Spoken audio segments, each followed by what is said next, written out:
up, guys? That looks good, Dan.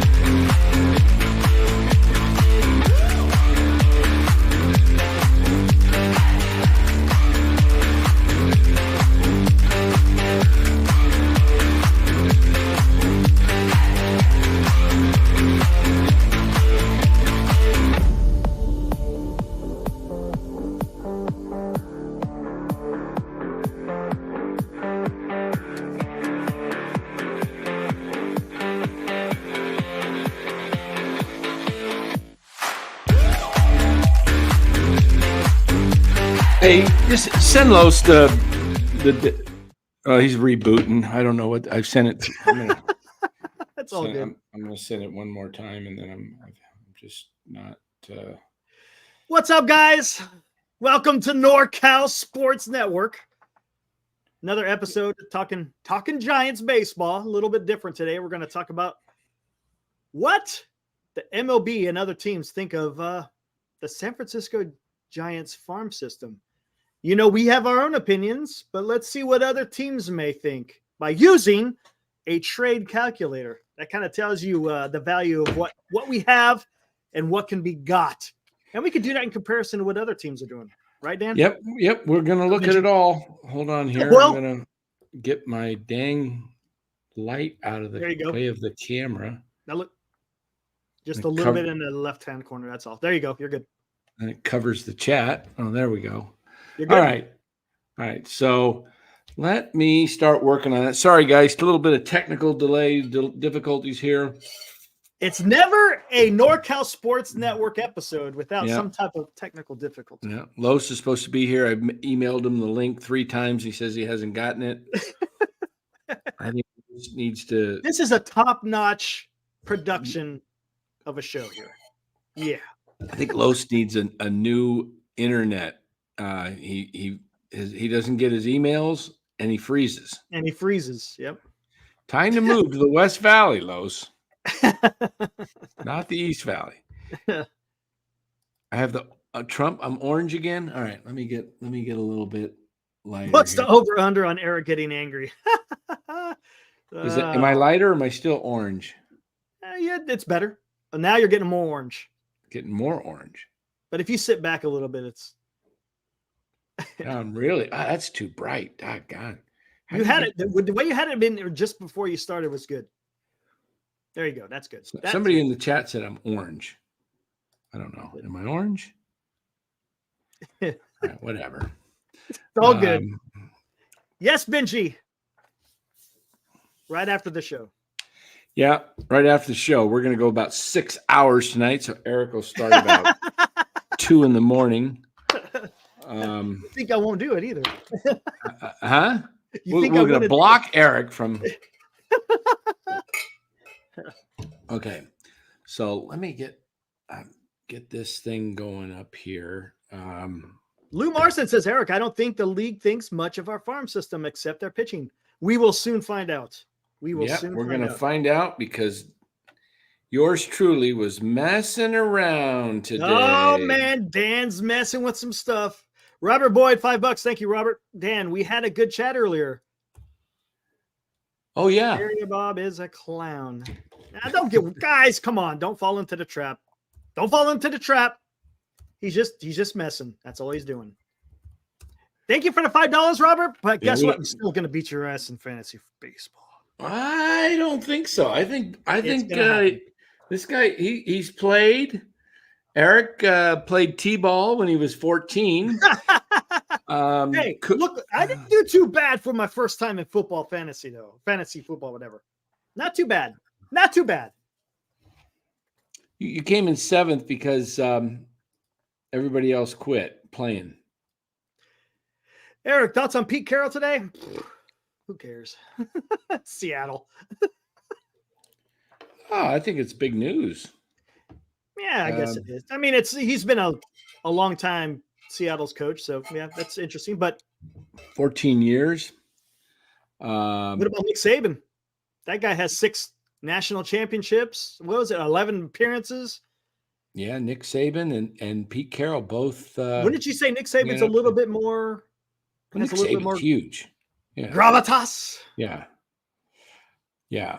I think super frustrated San Francisco Giants Dude, fan. what is up with the Keith Law? He's got to change his name to Super Keith Law. fan. Keith Law fan.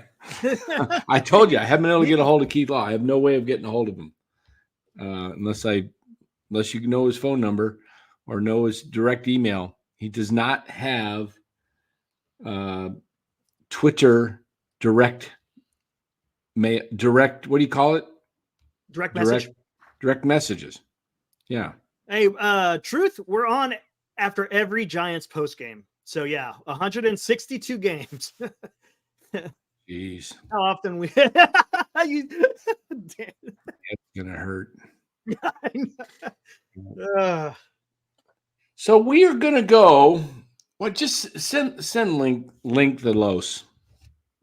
Send link the Los. Yeah, I mean Los the link. Send link the Los. Email. You have his email? Yeah, I got it. I don't know what the heck's going on with his email. I've sent it 3 times. I'm about ready to send it about 40 more times just to spam it. Yeah. All right. NFL odds prediction playoff. All right. Okay. Yeah, Marty knows him. Yeah, he has him on the show often. Correct. Who's asking?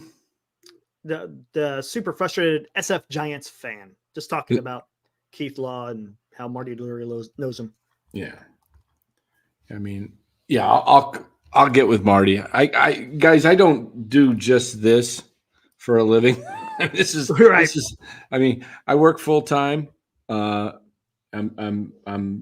working on, a lot of things. I got a wife. I do this. Dan is a man with many talents. Yeah, I got a lot going on, and this is, I don't have 10 hours a day to devote to this show. I probably put in more time than what it, it brings a lot of, what do you want to say? It brings a lot of tension. It's just talking about the Giants for 2-3 hours a day is painstaking. Gives me nausea, diarrhea. It actually, yeah. It not quite, but it can cause a lot of that.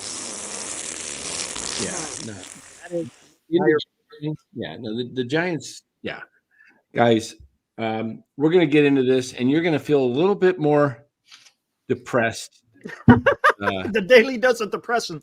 Depressed Dan. I'm gonna depress you a little bit more tonight when I tell you how dire, how difficult, how bad the Giants really are when it comes to going forward with Farhan Zaidi. All right, so let's get into the act here. We'll pull up the screen together. Here we go. And we're going to look at Trade Simulator. Okay. So, whoops, hold on here. I don't. No, looks want good. That. You're good. This isn't the one I was on earlier today. Justin, yes, he could opt out at the end of 2024, but who's that? Robbie Ray. All right. Whether or not he does, probably not, because he ain't going to do much this year. All right. Let me do this. I do not have. I guess I was able to do these things on my phone today, but here I've got to create an account. So I'm going to do that while you guys, let's see, typing in all this. All right. Pern Amore says Farhan really is here to sabotage us. He still works for the Smurfs. Little much. Cladstein action going on. Little conspiracy for Double agent.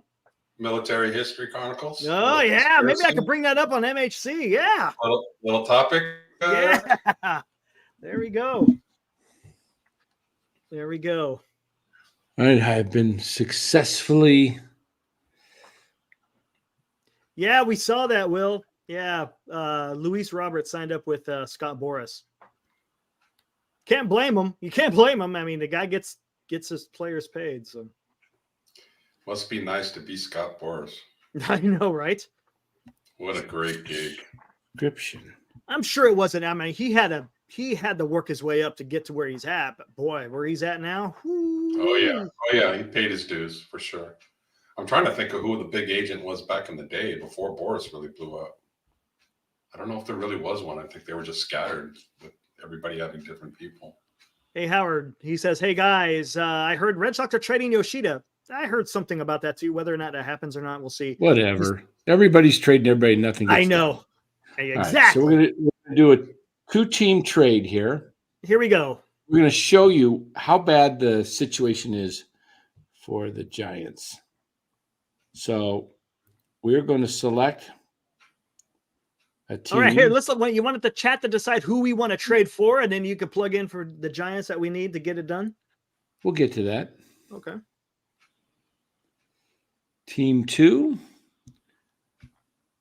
All We right. are looking to make a deal to change the direction of the Giants. We are going to trade, see what we can get. What's it going to take to get Luis Ariz and Jesus Luzardo, who used to pitch for Bob Melvin? Here we and go. the A's. We're going to go get Luzardo and Arias. Okay, or so Arias, or however you want to pronounce it. Okay, so we see Arias right here. Okay, he has a 10.2. Is that what that says? 30.2. 30.2. 30.2.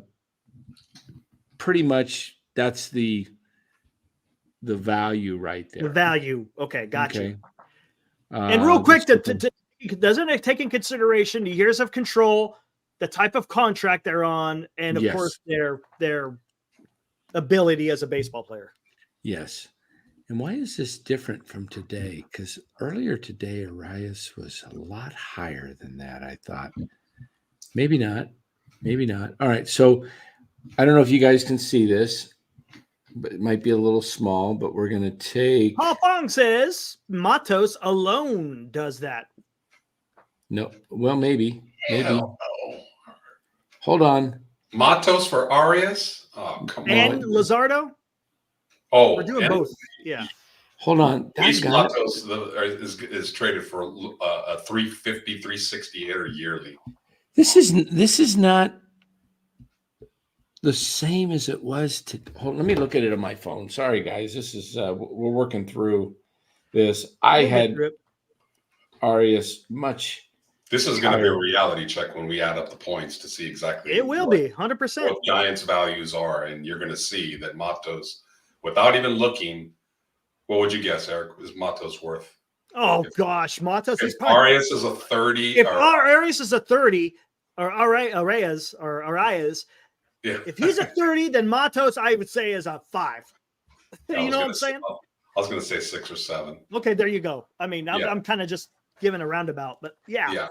And you know what? And this is probably one of the reasons why the Giants can't trade.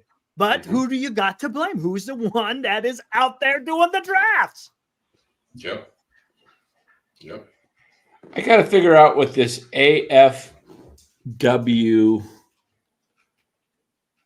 Do they have a, what do you call that? Like like on a map, you got a little,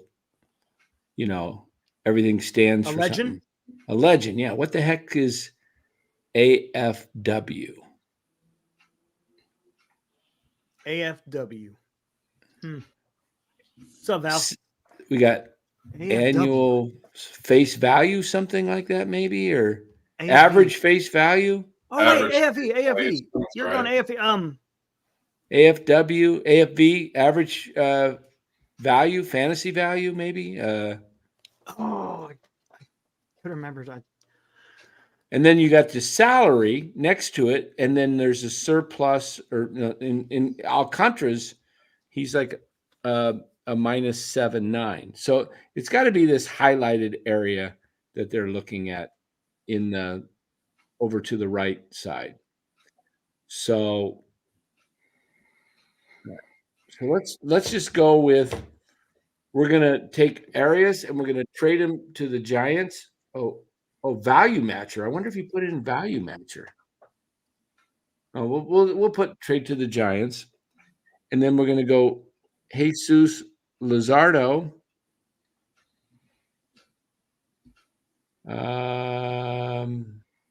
He's a 63. Look at that. Who's a 63? Luzardo. Okay, there we go. So hold on. There we go. All right, so now we're going to go to the Giants. Okay, so we've got Arias and Luzardo totaling 93 and a half. 93 and a half. Got it. And to get going to the Marlins, let's see. Select the Giants. And hey, Buster, ease up, pal. All right. There you are. Where are we at? Look at we're looking at the surplus. Joey Bart, 0.5. I love it. Yeah.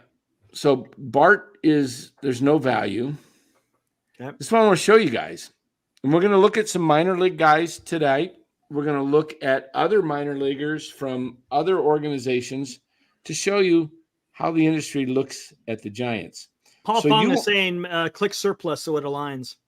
So you want to trade, you want to come up with 93 and a half points, and you want to use just minor leaguers and maybe a young man who made a major league appearance, by the way. Oh, by the way, guys, listen to Spencer Steer today, Cincinnati Reds, who batted .271 last year, hit 23 homers for Cincinnati, played several positions for him. Listen to him. He was traded back in the 22 season. And in the 22 season, he was talking about how he got 100 at bats, and he just those 100 at bats in the 22 season allowed him to do a lot of figuring out adjustments in the off season for 23. And what have we been saying about that word again? What have we been saying about Ramos? Give him his run. He's got 76 major league at bats over a couple of seasons. Never gave the guy a run. So now you're going to test him out in 24. Farhan, you're an idiot. You're just an absolute idiot for not playing Ramos last year. Finding out what you have. Now you're going to try and test him. Anyway, I just get so frustrated because we see it all over baseball. Other teams, they value bringing their guys up and playing them. Giving them a shot. And letting them learn on the job. All right. So who do we want to get? What's it going to take? Okay, you guys, somebody add up this in your head before I add these. How about Von Brown? 8 points. Let me get the calculator. 8 points for Von Brown. Okay. You want to give up? I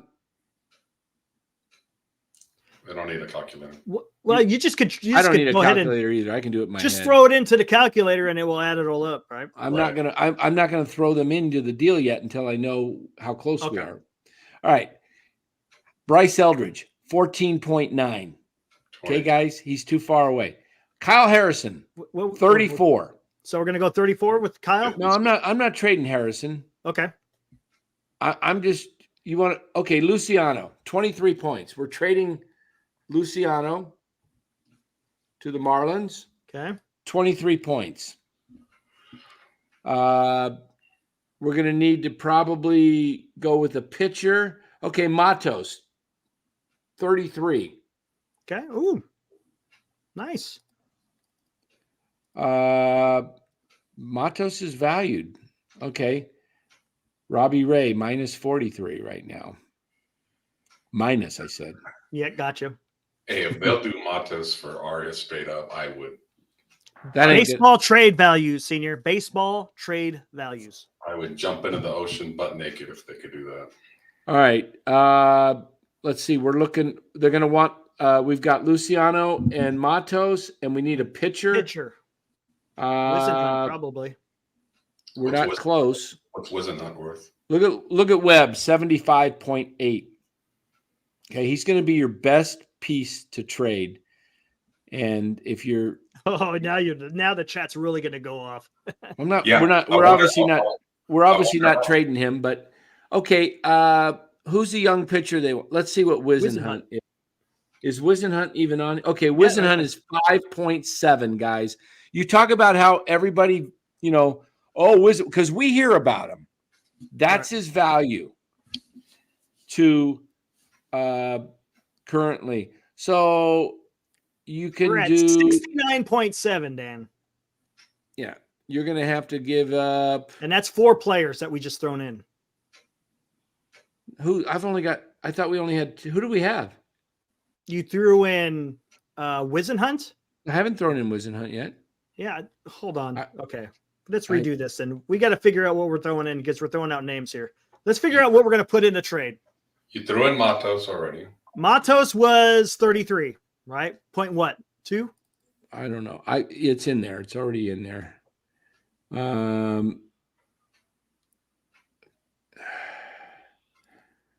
Okay. Who did we have? We had Matos and Luciano. Yes. That's it. All right. So they need pitching. This is pretty bad, guys. You're trying to pick up pitching and okay. You would have to maybe put in an Estrada in the deal if you want. I was just going to say, you might as well, if you're going to bring back Arias at second base, you might as well throw in Estrada. Okay, so there we go. And we need a pitcher that's not named Harrison. Wow.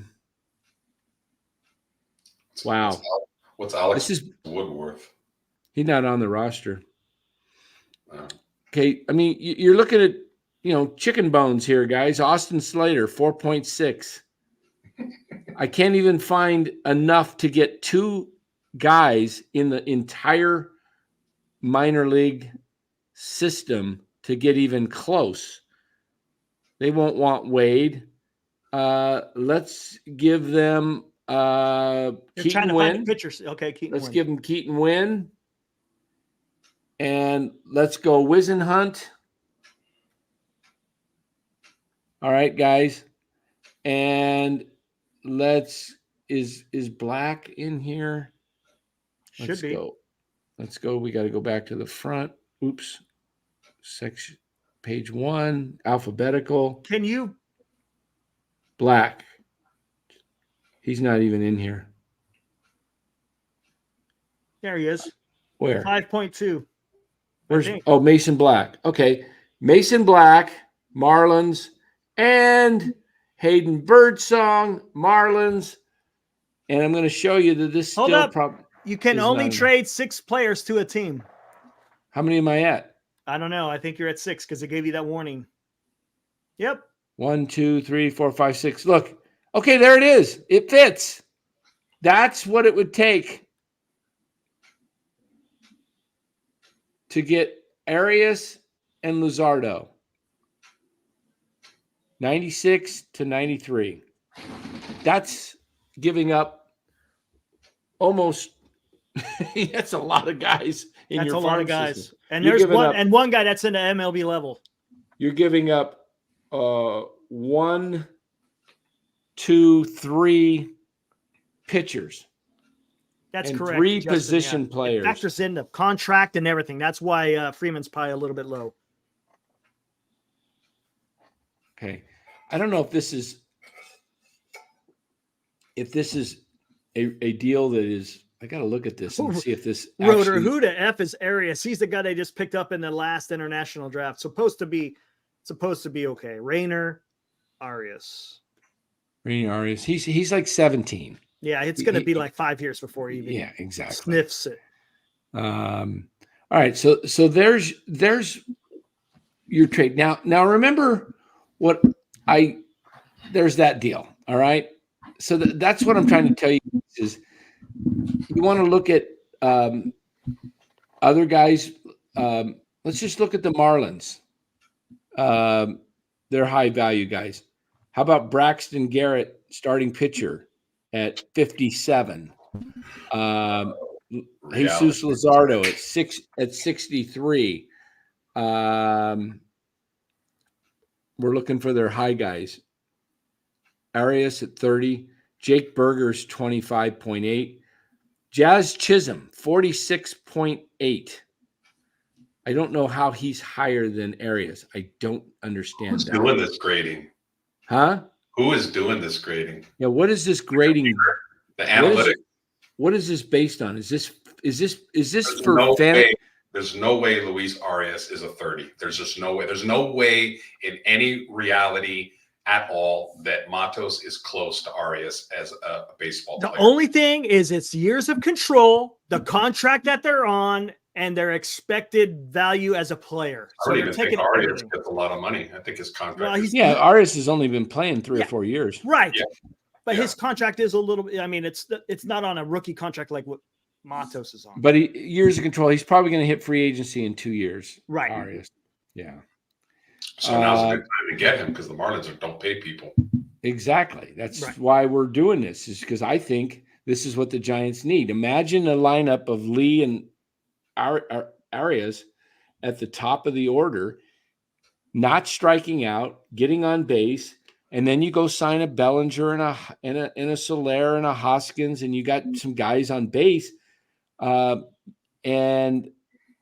you get some boppers in there. I wouldn't make this trade, by the way. We were just trying to get these numbers in. I would not trade Luciano and Estrada because you need a shortstop. Okay. I wouldn't do that deal. That was just, the point is Giants don't have much to trade to even get 2 guys that are not even like superstars. I mean, Arias is a top hitter in baseball, probably. So he's really good. But Luzardo, I mean, he's good, but he's not Corbin Burns. You know what I'm saying? No. I wonder what Cobb's value would have been on this thing right before the trading deadline. Oh, it probably would have been great. I wonder what his number would have been. Sell high, buy low. You know, it would have been way higher than it is now, of course. He's probably in the negative. Now I want to. He's in the negative now because he got hurt. Well, let's see what Cobb Trade him when they're hot. Let's see what Cobb is on here. I wonder if you can go back in time on this. He's 4.5. Even with a bad hip, he's 4 points. So he must have been pretty high. But look at their number 1 draft picks. Reggie Crawford, 5.2. Okay. We saw that 14 for Bryce Eldridge, right? Wasn't he 14? Huh? Bryce Eldridge, was he 14? Come on, guys. You guys got to remember, like 14.9. He's 15. Okay? Now, I want to show you something. How do I clear this? Maybe if I hit the back button. There you go. No, that doesn't do it. You know, based on those numbers, the Giants very well could have a worse roster than the Rockies. I bet you if you put up the Rockies and added up the points, I bet you they're higher. Well, let's take a look at the Rockies and the Rangers. The Giants basically had 3 guys that were decent value: Duvall, Matos, and Webb. Right? I didn't see anybody else really with maybe Estrada will be decent. Yeah, Duvall and Webb are your big guys. You know what? Let's do a 3-teamer. We got Rangers, Rockies. Who else you want to look at? You want to look at the Dodgers? See what their farm system looks like, or the Padres? How about we look at the Padres? But do we really even need to look at the Dodgers farm system? No. Look at their major league roster. They don't care about the farm right now. I think they're triple. Look what they got. They got Ohtani, Freeman, Betts, Muncy. Will Smith. They don't give a shit about the damn prospects right now. That's like 5 years down the road. No, Eric, they care about their prospects. They care. Their prospects are what continues to feed the pipeline. Yeah, that's what gets them to trades. Yeah, true. I'm just saying, as far All as right. So let's look at the Rangers. You guys remember my Evan Carter and Wyatt Langford? Oh, yeah. Evan Carter, see that? Is that what I think it is? 57. Come on. Yep. And this is what they value. This is what other teams, when they look at value. Okay. Now, what was my other guy's name that I was telling you about? Oh, the guy that came up. Oh my God. What's his name? No. No. Wyatt Langford. Wyatt Langford. Okay. I don't know if they're doing this. Okay. So let's go to L.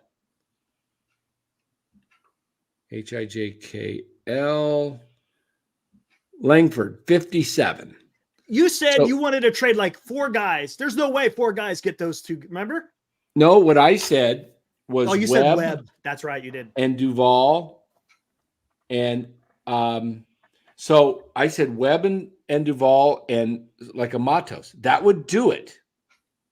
Imagine having Langford in your outfield and Evan Carter to build around for the next 10 years. Look at Langford's 21, so is Carter. 57. This is what these guys are going to become stars. Okay. Probably couldn't get them from the Rangers, but that's all you got if you're the Giants. 57. So you're looking at about roughly 15, call it 115. Okay. Just say you could do this, hit the surplus. So then you rank it from the top to the bottom.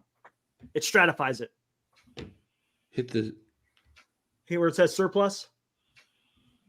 Top to bottom. Yeah, I think that's from you gotta. There you go. I think you were there a bit ago. Weren't you there a bit ago where it goes from top to bottom? Oh, we got to go back to. Oh, then we got to go to page 1 to get the top page 1. guys. Okay, Langford and Carter. There you go. And Seager. You got to remember Carter's value, like at the trading deadline last year, was a little lower. Cobb's value was higher. And if you threw in Matos, you could have maybe got him because Texas hadn't won a World Series yet and they needed pitching. Cobb was hot. He was an all-star. Look at these guys. 57, 55 Seager, and that's because of the big contract. Otherwise, it would be through the roof. Josh Young, 38. Adolis Garcia, 23. Everybody's double digits.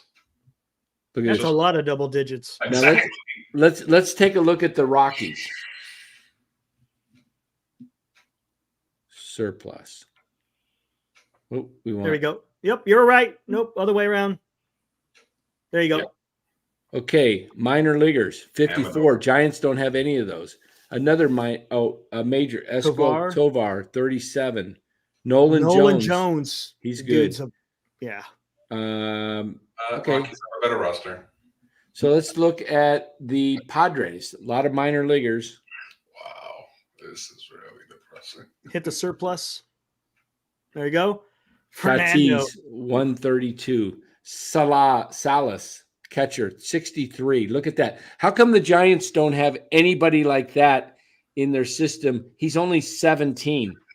How come the Giants don't have a Jackson Merrill in their system? Luciano's our top. Michael King, Camposano. I mean, here. Padres got 5 guys in their top 100 in the Baseball America one, if I'm not mistaken. I think that's the one we did the other day. Remember, we counting them all? Yeah.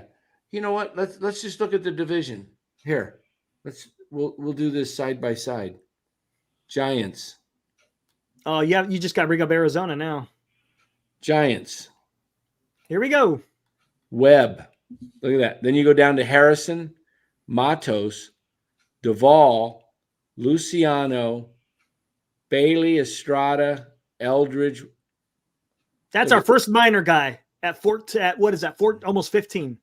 14. That's our number 1 draft pick. And he's 18, and the Padres got a 66. A guy at 66. Where is Ramos? Is he even on here at this point? Wow, 5. Looks like he's not even on there. Blake Sable 5. Oh, goody. He has no stats. He has no at Good bat. point. But they don't. Yeah, but others don't have it either. But look at this. Where the This heck- is how. So you guys want to talk about what the Giants can do with trading guys? Bart is 0.5. Ramos is. We haven't even got to Elliot Ramos yet. This is what I bet you he's negative. How could he be negative? Hunter Bishop, 0.5. His contract. Where is Ramos? I had to 0.2. pass. Someone said he's at 0.2. So keep going down. Someone else is already looking at this. There he Elliot is. Ramos, Sean Jelly. Look at this. Steele Walker, another giant pickup by Farhan. Look what the industry thinks of the Giants. Too bad that's not the right Matt Olson there at 0.4. We got the wrong Matt Olson. Tyler see here- Rogers is only a 0.4. What is this value based on? Look it up. Please don't show the A's roster if the A's have more numbers than What's up, Daniel? they might. Imagine you're the GM. Who would you like to trade for? Who's on your team? Okay. You could even add cash to make values even.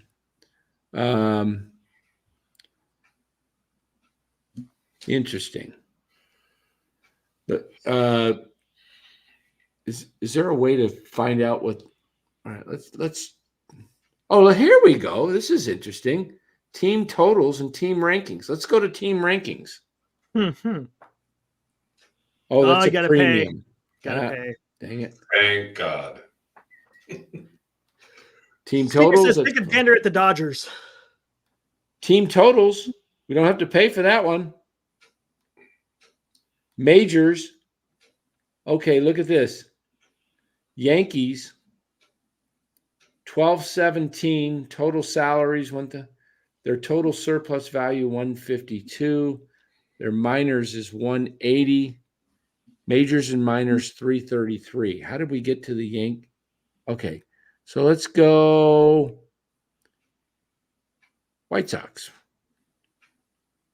What do you mean I found a pre? How come the Yankees was not? They let you look at one and then they Look said at it. one and one down. Oh my goodness. Jeez. I want to see what the Giants are. Sorry, does not compute.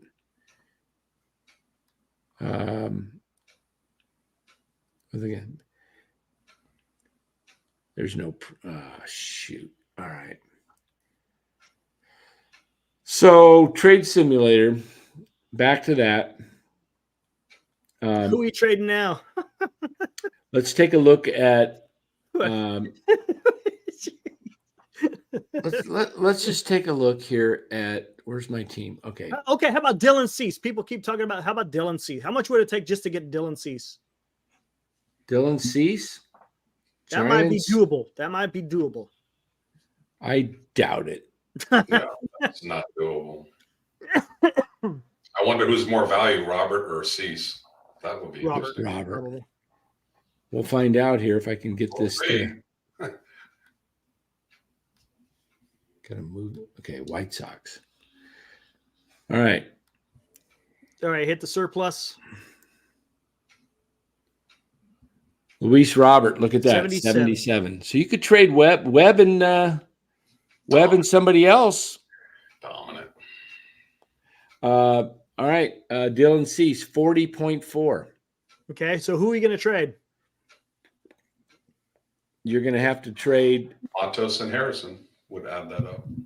Well, it would be over that. You could go, but in the real world, I still don't think that does it. In the real world, Yeah, and this, yeah. I don't know if this. I'm beginning to wonder how accurate this thing is. Does anybody else know of another trade simulator out there that is good? I'll be right back. maybe other teams value Matos more than we think. Maybe. He would be a good trade piece. I mean, I'd like to keep him, but I mean, if it's gonna, we need an outfielder. If that's what it's gonna take to get an established outfielder, and this is where we got to get to the point of if you're not going to trade him, then play the son of a gun. Yeah. You know?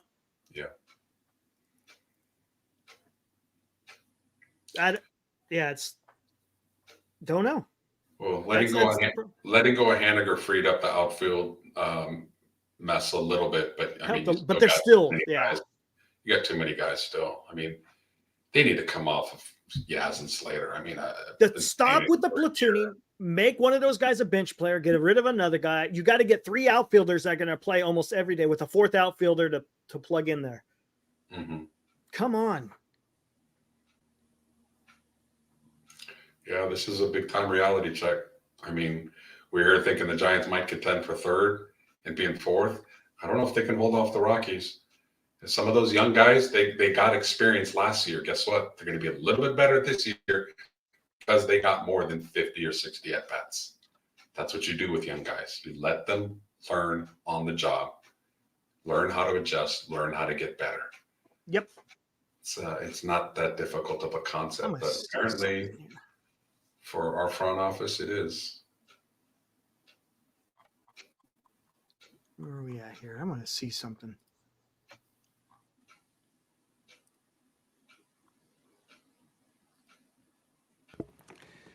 All right, guys. I got me some real chips tonight. No Pringles. No Pringles. Went to Sprouts. Trader Joe's. Hey, Grand Admiral, he goes, Desclafani was a -1. Haniger was a -23, so negative can't be moved. You know what? Yeah, it can be moved because guess what Robbie Ray is? A -43. Yeah, exactly. He's a -40. So, yeah, you just move negative numbers to negative numbers. So, I mean. So it was pretty accurate. There you go. Yeah, exactly. Wow. We traded 2 negatives for a big negative. Yeah. only Farhad could do that. But honestly, fucking chemistry. We're in chemistry class here, man. That's what it's come down to. Who was that? Put that up again. Adding by subtracting. Put that comment up again, Eric. Yeah, I'm looking for it again. Where did I? Yeah, I'll find it. There it is. Yeah. Grand Admiral, it was you mind if I just call you by your initials? If I just call you Gas? Hey, Gas. It's easier than saying Grand Admiral Shannon, right? Yep, Grand Admiral. Just call him Gas for initials. No. Look at Bubba Rad's comment. That's interesting. No, that's trading just bad contracts. Both teams wanted to get rid of the dead excess weight. The Giants got potentially the best player in the deal.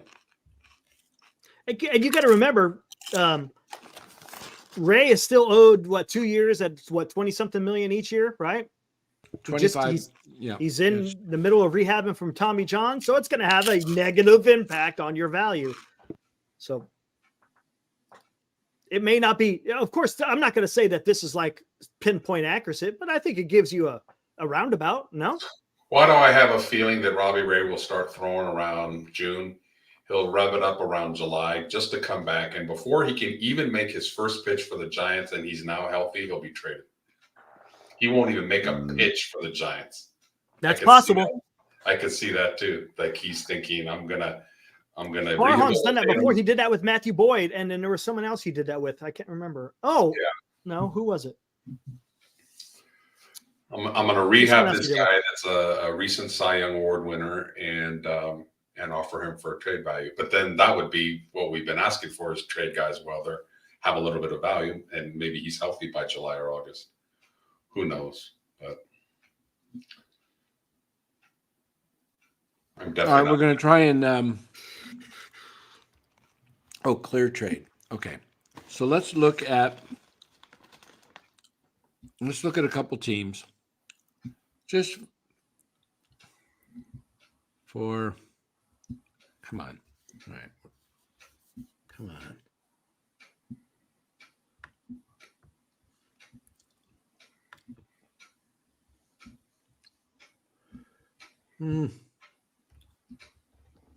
This doggone light thing, get it out of my way. Yeah, I'm looking at the Dodgers right now. That's what I'm pulling up here. I got it. Dodgers. Okay. All right, so here we go. Let's take a look at the Dodgers. Surplus. Mookie Betts, 87. Bobby Miller. Wow. Love Bobby Miller. Nasty. Look at all those guys. Emmett Sheehan, just under Kyle Harrison, who's 34. Outman, 34. Gavin Lux, still 27. Diego Cartaya, who's fallen. They got another catcher that should be higher than that, I thought. Still at 21, though. Higher than what the highest Giants is, which is 15 with Eldridge.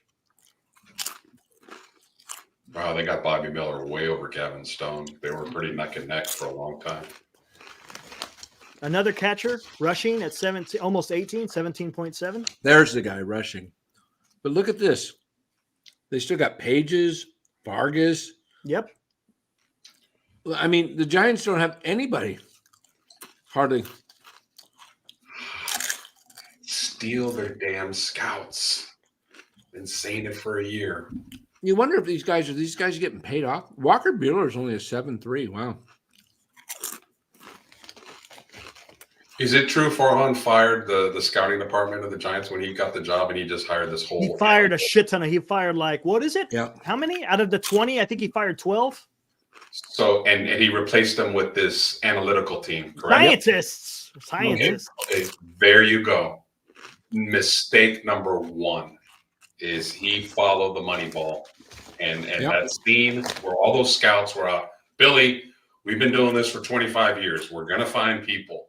You know, hey, it's old, but it's effective. To see players in the minors with your eyes, not looking at a TV or not looking in your eyes in person and hearing and seeing the game the way it should be played. That has been done for decades. And Farhan basically just shit on and said, I'm just going to do a whole new way of doing it. And here we are, 6 years later. We have no prospects and no draft picks that are really worth much. So has anybody in the media called him out on that?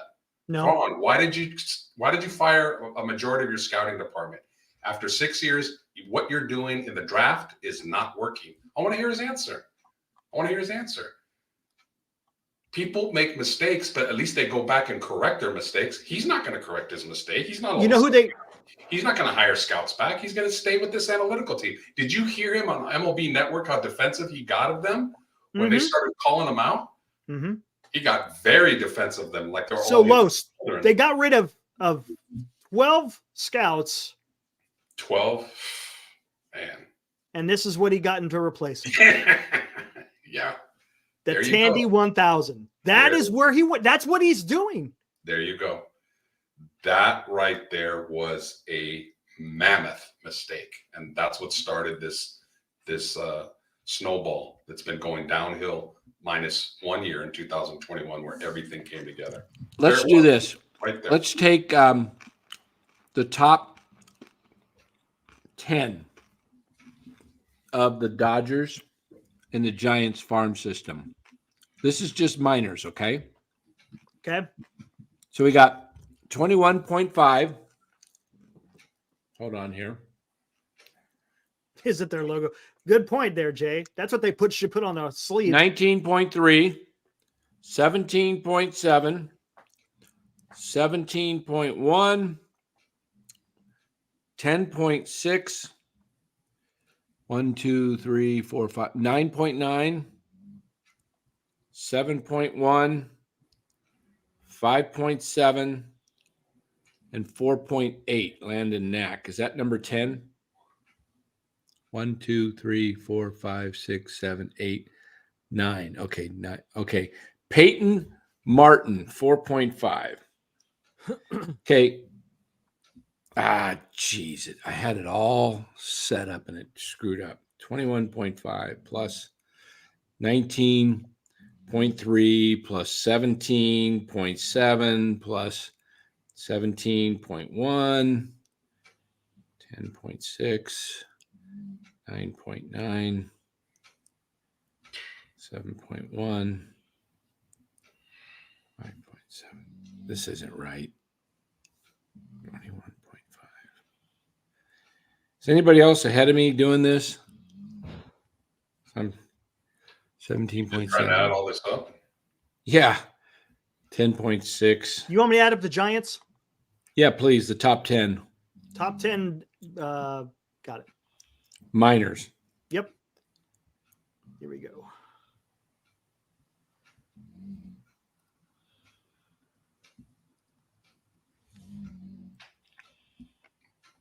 These are the top 10 guys in the Giants organization. We're doing both the Giants, Dodgers, see what their scores. Okay, I got the Dodgers done, top 10.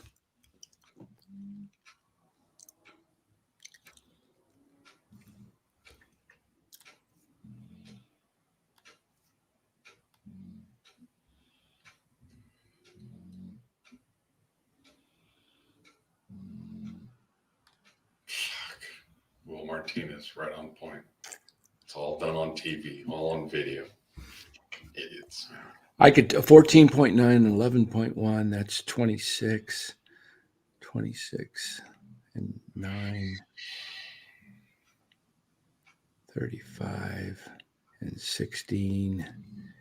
That's 51, 57 and a half, 63, 69, and 75. 1, 2, 3, 4, 5, 6, 7, 8, 9. About 80 is I'm guessing for the Giants. Did you finish it yet? I did it in my head. Hold on. Figuring it out here. You don't have a calculator? I'm doing it right now. Oh, I already did it. It's about 80. Dodgers 112.5. 79.7. How was that for math, guys? I did it all in my head. Said 80. Beat Eric. Eric? Hey, 79.7 ain't 80. Too slow, Eric. Too slow, man. 79.7 ain't 80. It's rounded up, it is. We don't round up on NorCal Sports Network. We're dead on. Right? So, spot on. 112.5. Top 10 Dodgers. Giants 79.7. Yep. Now, let's try this. Let's select a couple more teams. The whole exercise tonight is to show you where the Giants are versus. And it's worse than we think it is. Can you do Baltimore? Let's do the Angels real quick and the A's. All right. Okay? Because you're they looking at are some scrub teams. Okay. they are, considered. Okay. I'm going to just do this in my head fast, okay? We'll be within one or two. Okay, the Angels, 16 and 26 and a half, 36 and a half, plus 9, 45, 53, 56, another 3, 59, and 2 more, 64. Is Bolte the 10th guy? Let's see. 2.5, 66. 1, 2, 3, 4, 5, 6, 7, 8, 9, 10. What did I say? 59 or 69? I can't remember. I thought you said 69. Did I say 69? Yeah. Okay. 26 and a half, 36 and a half, 45 plus 11. That's 56. 56, call it 59, and 5, 64. So the Angels are 64 plus 3, 60, about 67. Okay. What were the Giants? 79. 79. Okay. So, wait a minute. That was the A's. Sorry. That was the A's. Yes. Okay. Angels. Oh, gosh, they're bad. That's bad. Oh, my goodness. So the Giants aren't least worth. Okay. 9-5. We're right around where the Athletics are. 14 and 5, 19. Oh, my goodness. 21, 23, 25, 27. Ruiz. 29. Is he the 10th guy? 1, 2, 3, 4, 5, 6, 7, 8, 9. They're about 30, roughly, the Angels. Wow.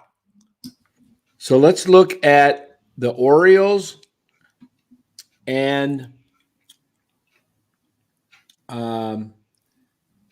who's another good team that had – how about the D-backs? Braves, D-backs. Just teams that have a history of drafting well. Orioles and we'll take a look at the D-backs. We'll just see. All right. So we got Baltimore here first. Whoa, look at that one guy. All right. So basically 69 and let's see, 7. Let's see, what is that? Holiday's a top 5 prospect in all of baseball. He's the number 1. That's about 122. That's about 122 plus another 17, 139, 148, 148, 157, 165, Povich, 170, Beavers, 174, 178. What? Round A? What the heck? Who's Round A Cup? 178. We don't know who that is. I guess it's a pick they got, maybe. Okay. Giants. 1, 2, 3, 4, 5, 6, 7, 8, 9. Okay, so they're about 181 roughly. The Orioles. Whew. Diamondbacks. All right, there's 44.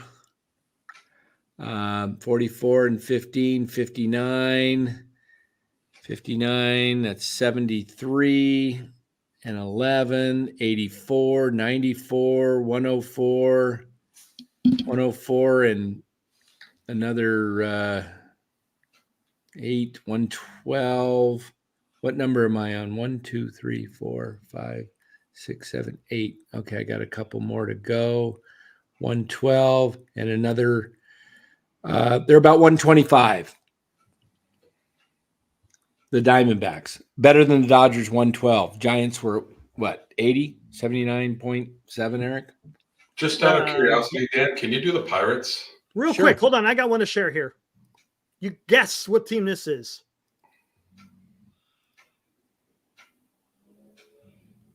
What are we looking? What are we guessing? Whose minor league this is? Ah! You saw it. Is it the Rockies? That's the Rockies. Yeah, we add those up. We did. I think they're like at about 130 somewhere around there. Or did I add that up? No, you haven't added up the Rockies. All right. Is my screen still showing, or this is mine right now? I could get rid of it. I could get rid of mine as soon as we're done. Or you want me to get rid of it? I could get rid of it. Yeah, get rid of it because I can look at mine easier. Go for it. I just want to see this kid Paul Skeens of the Pirates. I thought he was a number 1 prospect. Okay, so we got the Rockies and the Pirates. Okay, here's the Pirates. There he is. 61. Paul Skeens, 61. All right. So we're going to add these up. Okay. He's a Kansas product. So 61, we got 90 plus 26. We're at 116, 128, 139. Let me get to the 11, 139 plus 6, call it 145, 150. Yes, Graham. 155, 159, and 162. 1, 2, 3, 4, 5, 6, 7, 8, 9. 162 for the Pirates. Rockies. 54 and 20, 74, 15, 89, 13, 102. Another, let's call it 111 and 16, 127 and 8. Call it 135. What number is that? 135. 1, 2, 3, 4, 5, 6, 7, 8. I got 2 more to go. 135 and 4. Call it 150 for the Rockies top 10. And the Double, Giants are 70. almost double the Giants. Guys, do you see a pattern here? And look, this is not exact science, but it's giving you a good indication of what's going on out there. It's an indication of what baseball talent evaluators out there that really know the stuff view different farm teams. What did we say the Diamondbacks were? 130, 150? Something 150. like that. 150. And what did we just do? What was the Rockies I just finished up with? What did you say? 160 something, I thought you said? Like double what the Giants were? Almost. Maybe they were the 150. I don't know. So we've looked at any other teams we want to look at, guys? Not really. I think we made the point. Yeah. Dodgers were 112. And we're just taking the top 10. Okay. The numbers drop quite a bit. I mean, Giants had a bunch of .2s in their system. Lots of .2s. .3s, .4s. Braves, Logan says, just curious. All right, we'll pull up the Braves. I don't think the Braves have a great it's not very good system, but they brought everybody up. Let's take a look at 2 more. We can get the Braves, and I heard the Brewers have a good system. Let's see if that's true. All right, we're going to pull up the Braves. Yeah, it's not good. That's why they didn't get Dylan Cease for their top 3 prospects. Look at that. 15. Is that the top? Yep.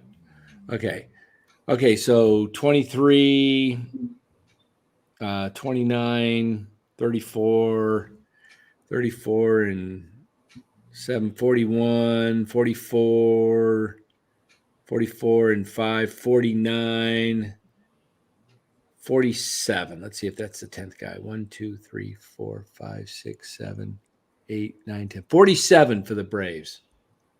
That's good. Bad. Not good. All right. Let's go to the Brewers.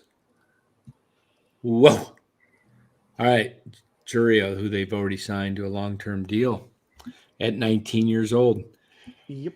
72 and 25. That gives us basically, we're right at with the 4. We're 94 and a half. Call it 95. 95 and 24. That's what is that? 119? Yeah. Oh, they got Choria higher than Holiday. Interesting. 119 and 13, 132, 142, 151. Maybe because of that extension. 151 and 15 is 166. Am I 1, 2, 3, 4, 5, 6, 7, 8? I got to go 2 more. Where did I stop? What was the number I just finished up with? Do you guys remember? Negative. Anybody? I was adding up the Yankees. Anybody listening to me? What the hell am I doing on this channel? Come on. Sorry. I was adding up the Yankees. They're at 129.7. Here, go add in your quiet room. All right. 2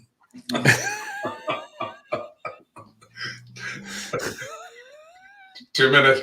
2 minutes for high sticking. 2 minutes for not paying attention to the teacher. Okay. 72. I got to do this all over again. 72 and 24. Help me out, Los. 96. Okay. 96 and 24. 119, 13. That's 132, 142. I'm kind of just rounding. 151 and 15, 166, and another 10. So about 176. Yeah. Okay. 176. All right. We'll bring Eric back in now. He's probably still counting the Yankees. No, I'm done. Still counting the Yankees? 129.7 for the Yankees. 176 for the Brewers. Yeah. Eric, he goes exact, man. I don't dig that exact stuff. And we're supposed to be the numbers guys. like supposed to be exact, and now Eric's Yeah. doing that. So Yeah, Eric's we're rubbing off on him, man. He's gonna become the numbers cruncher. He's got a job as a scientist in the Giants organization. I know it. Oh my God. All right. Yeah, but everybody that's been in the chat with us since May, June, July last year, even earlier, has known that we have been talking about the Giants' lack of ability in their scouting departments and how they evaluate young talent way back then. So this is no surprise. Yeah, Val, Reggie Crawford and Bryce Eldridge. We've been talking about this for a while.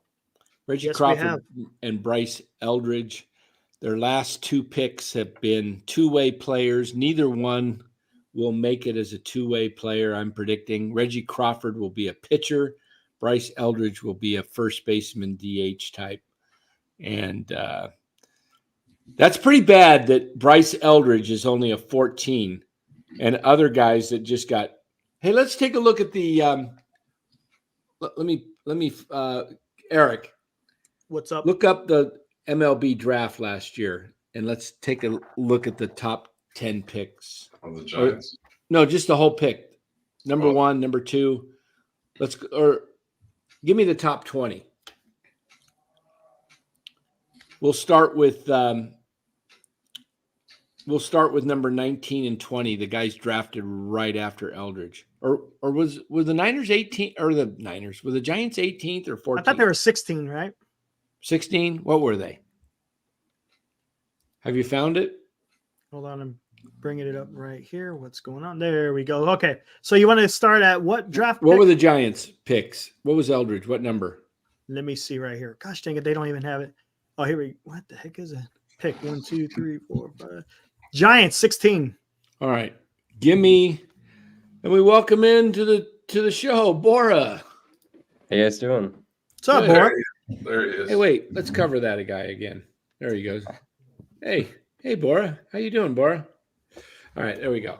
So I don't know if you've been listening at all in the background. We've been talking about tonight's show is about how bad the Giants farm system is and really their inability to trade for a whole lot. It's really not there. Mm-hmm. What was the pick of number 17? What number team? 17 was an Enrique Bradfield. I think that's the guy you wanted, right? Yeah. What team? Orioles. Orioles. Yes. Serious? Serious. All right. So let me see. I'm okay What has he done in the minors so far? Don't know, but I'm okay with Eldridge. I mean, I think Eldridge is going to be a good player. I think he's going to be pretty good player. Bradfield's only an 8.9. Okay, so who's pick number 18? Pick 18, Brock Wilken, the Brewers. What team? Brewers. Brock Wilken.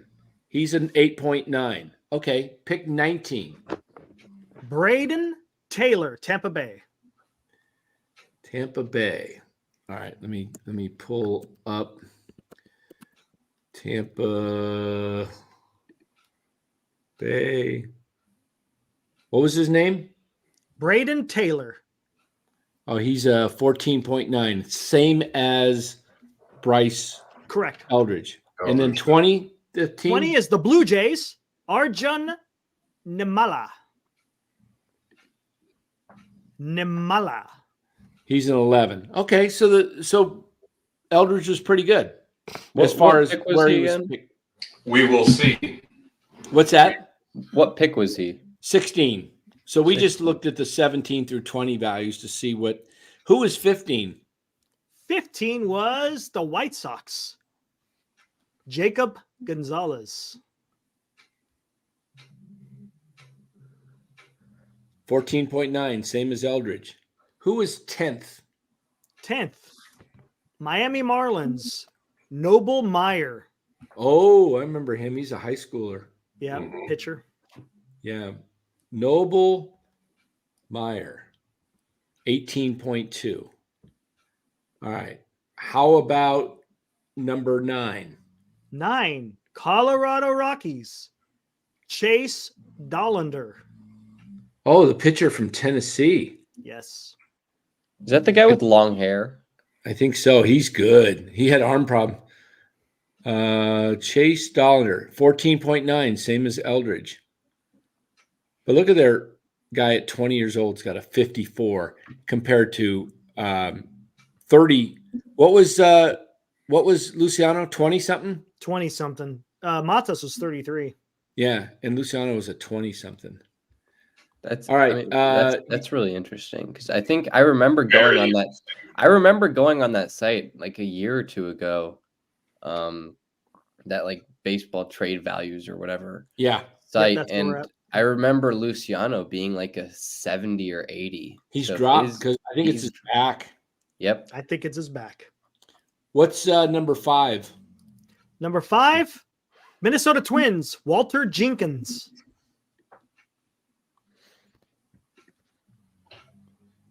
45.5. 18-year-old.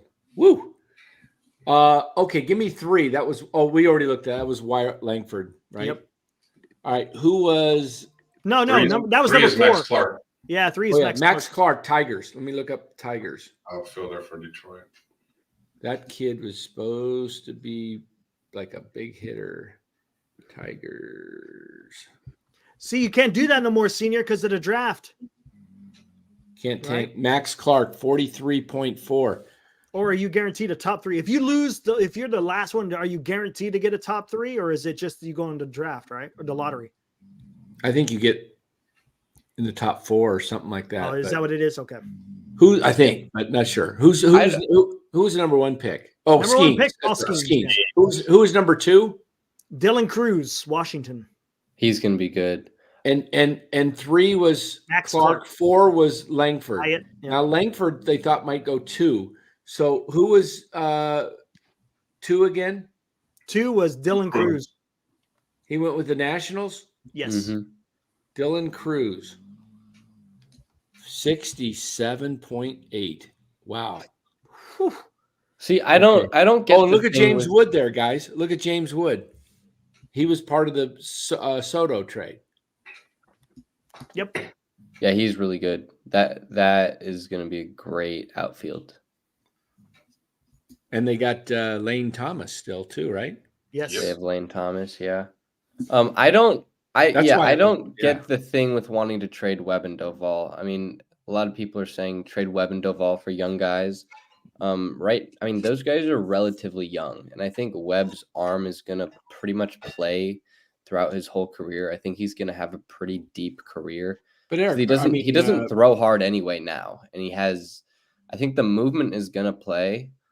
Bora, what are you going to trade for the Giants if you don't get anybody in free agency? If you can't land anybody of significance, if you how can't are land you- anybody of significance, then you just and your draft guys are just bust. Then you just have to move on from far on because you just gotta. The majority of look I at the think- Giants guys. Look at that. 14.9, 11.8 point. They don't have anybody that people like go, wow. Right. That guy's going to see. The whole point of tonight's exercise in this, people, is we hear all these names. Oh, trade so-and-so, trade so-and-so. He's really going to be, don't trade him. He's going to be really, really good. Hey, all that may be true. You may not want to trade somebody. You may want to trade somebody. And it's not a guarantee, these numbers. The point is that these numbers are assigned the value based on what evaluators look at when they're, they know these guys and what their organization has. Everybody knew that, Fernando Tatis was going to be a stud when the Cardinals, or not the Cardinals, the White Sox. Right? Wasn't it? He was with the White Sox. The White Sox, yeah. Yeah, traded him. Yeah, and that they go like, whoa, they got a stud. Everybody knew that, some of these guys that are out there, it's going to be a stud. You knew that the catcher, Adley Rushman, this guy's going to be a star right away. Jackson Chourio. The Brewers have gone out and already signed him to like a 10-year deal, and he's not even near the majors yet. Right. Okay. This is kind of what I'm looking at. So when I look at this thing with the Giants, where did that go? Did it just go away, or did it? Okay, so we look at the Giants right there. You guys see that?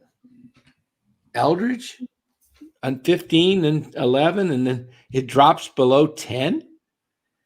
This is the second guy.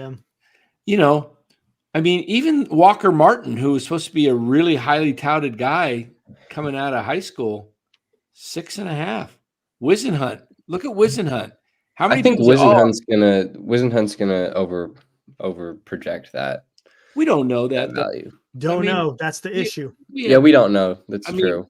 You would think, based on what we've heard of Whisenhunt and his what they call his what is his changeup? What's the thing they say? It's it's a cartoon or something like that. Something about being rabbit or what the heck it was. Bugs Bunny or something like that. Yeah, Bugs Bunny changeup.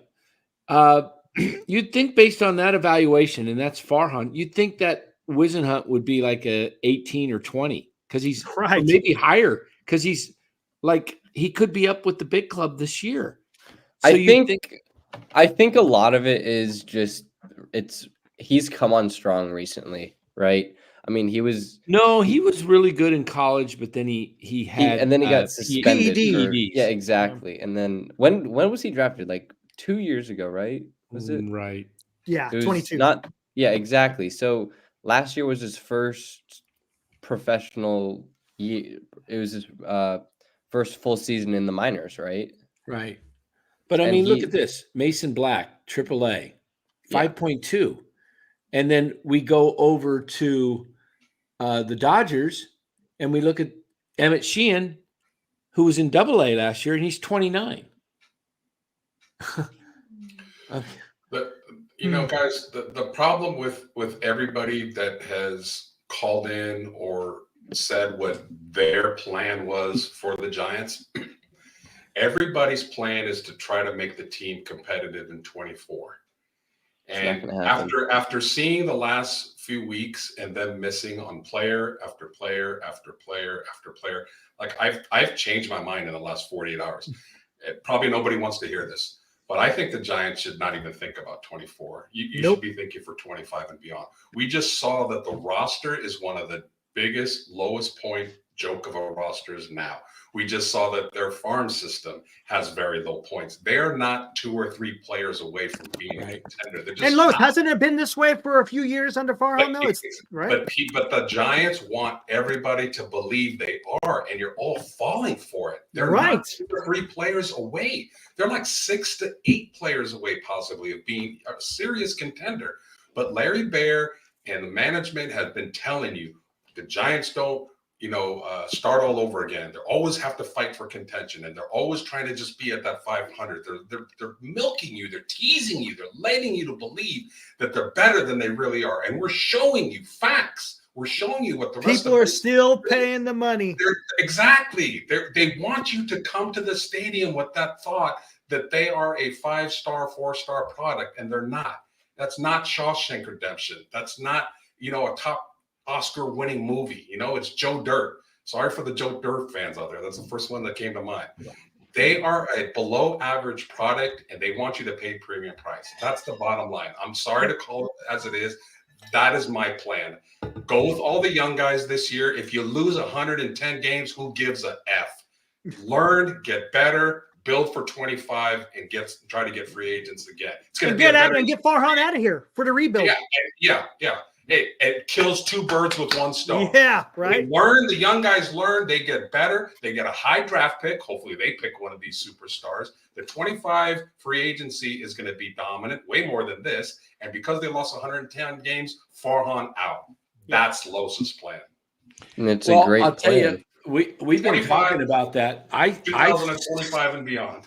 I have said the same thing all throughout the offseason, and then recently, as the last few weeks, I've said, and I even put a tweet out a couple of days ago. You either got to choose a path, Farhan. You either got to go out and if you're going to try and compete in 24, you got to go get Bellinger, Soler, Snell, Hoskins, and maybe even Chapman. Maybe even Chapman at that point. Yeah, because he would be a good player for a couple of years. But if you're not going to do that, if you can't do that, then just go with Schmidt and Luciano and Estrada and, whoever you want to put it first. I don't care. You don't have one right now.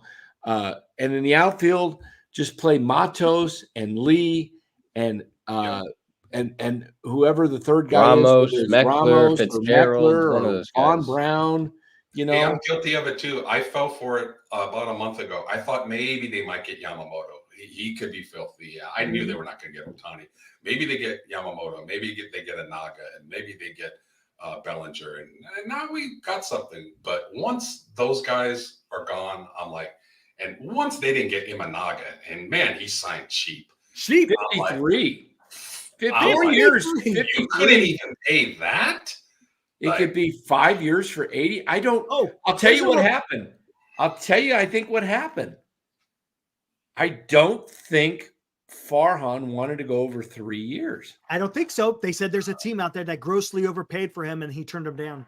But they didn't say who the team was. Okay, you said it perfectly, Dan. Either go all in and try to be a true contending team or just play the young guys. They're always in the middle. They're always in the middle. They're always average to below exactly. Average. I think the Giants might have been that team that I bet you they overpaid. Because I got word that the Giants were going to make a possible signing Monday and that it was going to be of significance.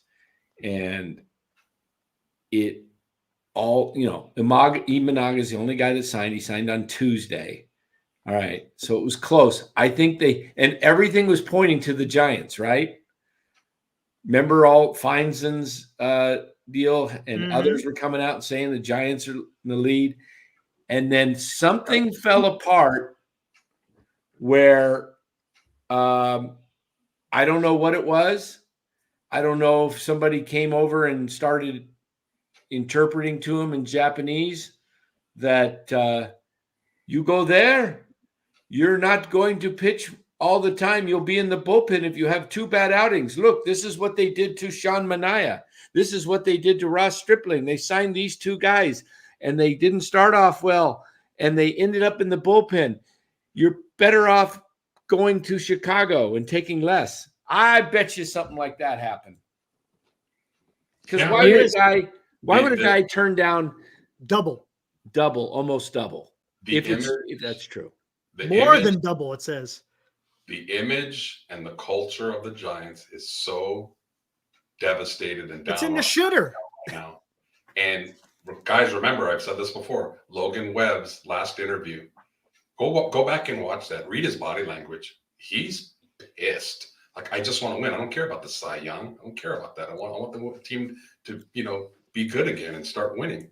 And the reputation is so bad right now that I believe that. I bet they did offer Imanaga more. So what can you do? You got to change the culture. And here's the one thing that's going for the Giants right now is that they have Logan Webb, and he is the leader in that clubhouse. And I think he is the type of guy that you want to lead your clubhouse. How long can he have a positive attitude though? Of course. I mean, even if he gets pissed, it's his right to get pissed, and it's his right to be like, you know what, I want to win. But he'll do his job every 5th day. He took such a team-friendly deal. I mean, it's what, like 15, 16 million a year. He's a top 5 pitcher in baseball.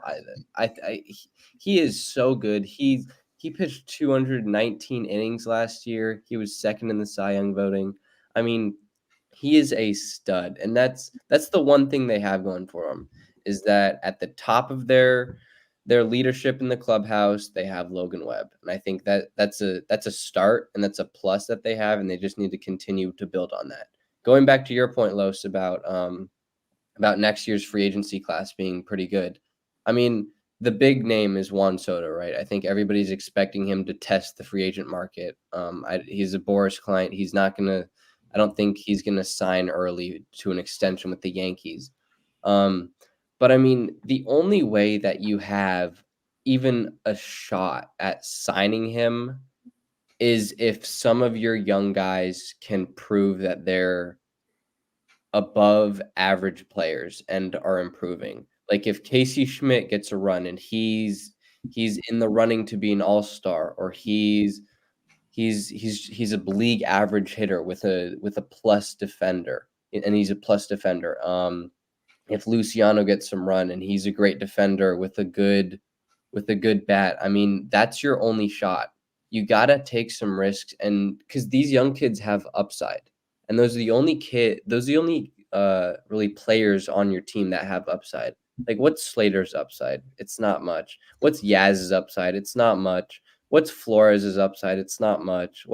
Even Estrada's upside? It's not much. He's a gritty player. He's a pretty good player, but he's not. I don't think he's an all-star. He's not something you build. You don't build around. You don't build around him. Exactly. I mean, you know who you build around? Exactly. You build around Logan Webb. Sports Network. Light the beam, baby. What did he say? Say that again, Logan. I didn't quite hear that. Oh, you didn't hear it? Turn up the volume. The volume is up. Hold on 1 second. Let me play it one more through here. Here we go. Okay, you ready? You got it's. He talks very lightly, so you got to really turn up the volume on this. Hey, it's Logan Webb. Listen to Dan on NorCal Sports Network. Light the beam, baby. All right, and the Warriors light the torch, like burn it down. Light the torch and burn the place down. Rock bottom. Oh my goodness. At least we have the 49ers. At least. Oh my God. Thank God for the 49ers. Yep. The Warriors get there. You know what's handed to them tonight. Oh, I heard there was booze. Man, I'll tell you, they could be a team down the road that could do some damage if Draymond comes back focused, and that helps Steph get the ball, not have to do everything. You know, he's having to create his own shots now. Nobody's, setting the picks like he used to get. And their other biggest problem is every time, I said this a year ago, go out and get Vucevic. The guy's a stud for the Pelicans. Any good big man would be nice. Any good big man. You know what it reminds me when I go play basketball at the little 7-foot hoops, and I'm playing with kids, 8-foot hoops, and I just take the ball and just go, don't even have to jump hardly, and just dunk it because they're so small. That's what I was watching tonight. Is they had guys down there low. Men versus boys. Oh, it was bad. The Warriors hate size. They hate it. I mean, he even made Trace Jackson Davis look like he was small. Yeah, it was bad. The Warriors, they're in trouble. The problem even is back. They're in trouble. Problem with the Warriors is they're stuck in. Oops, I almost hit in stream there. That's not good.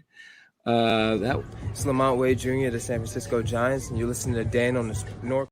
What's going on? This dang thing. This thing's in the way. This doggone thing is over. You need to buy a regular ring light. That helps. Yeah. Is that the light that Larry told you to get? No, I've had this one I just haven't been using it. Oh. But I'll just hold on. Anyway, I lost my train of thought on the Warriors. Warriors. Well, I mean, it's pretty simple. They're getting old.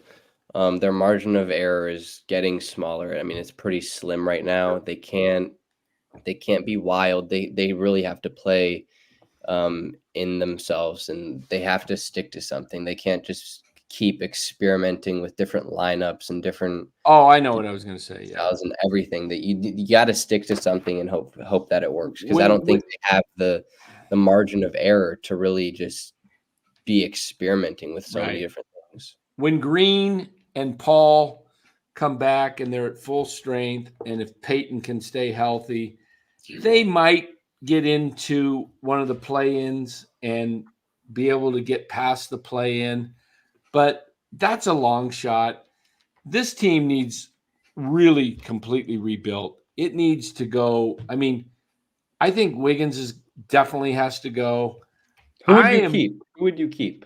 Kuminga and Curry. What the hell happened to Wiggins? How do you forget to play basketball? He's playing like he was playing in Minnesota. At such a high level at the start of last year. And then he went out for 2 months. And they said it was because of his dad.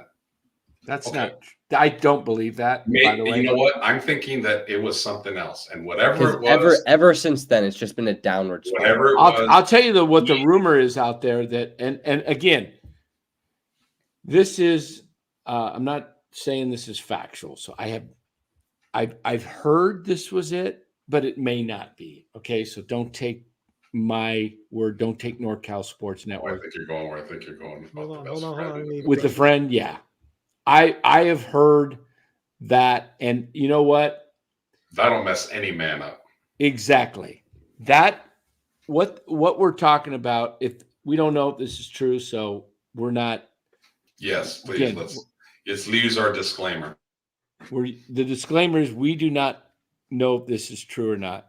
It appears the way he's psyche is that this particular rumor that was put out there could very well be something that happened, because you don't leave 2 months away from the game and then come back and look shaken. If you know your dad's health and your dad's okay, your dad didn't die, 2 months. I mean, come on. You go see your parents, you get an off week, you take a week off, you go see your dad, you come back.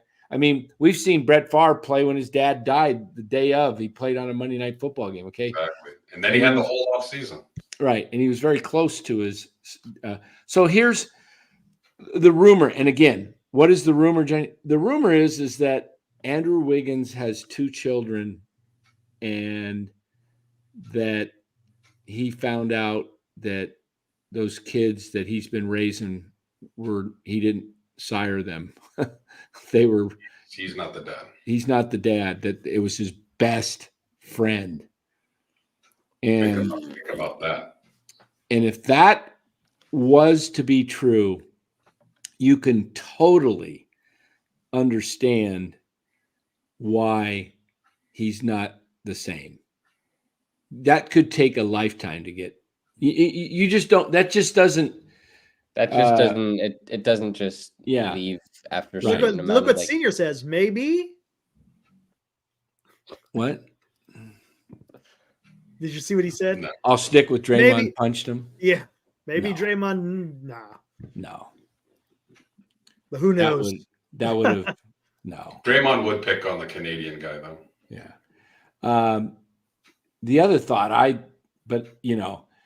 thought, gosh, was he in like a rehab, a 12-step program for a couple months for. I thought that too, because when he came back, he looked like he was a little skinnier. Draymond. Yeah. I mean, there's a possibility though. If the first rumor, again, we have no clue, and we're not gonna. He's mentally not there though. He is mentally not there. He is not giving efforts. He's always been a very good defender. Well, not always, but since the Warriors, he's always been he's letting guys go by him. He's not there.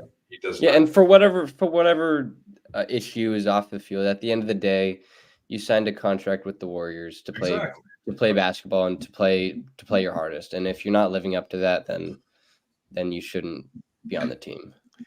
Well, again, yeah. If the first thing that is true, if that is true about his, you almost just have to say, you know what, the guy will probably never be the same. Yeah.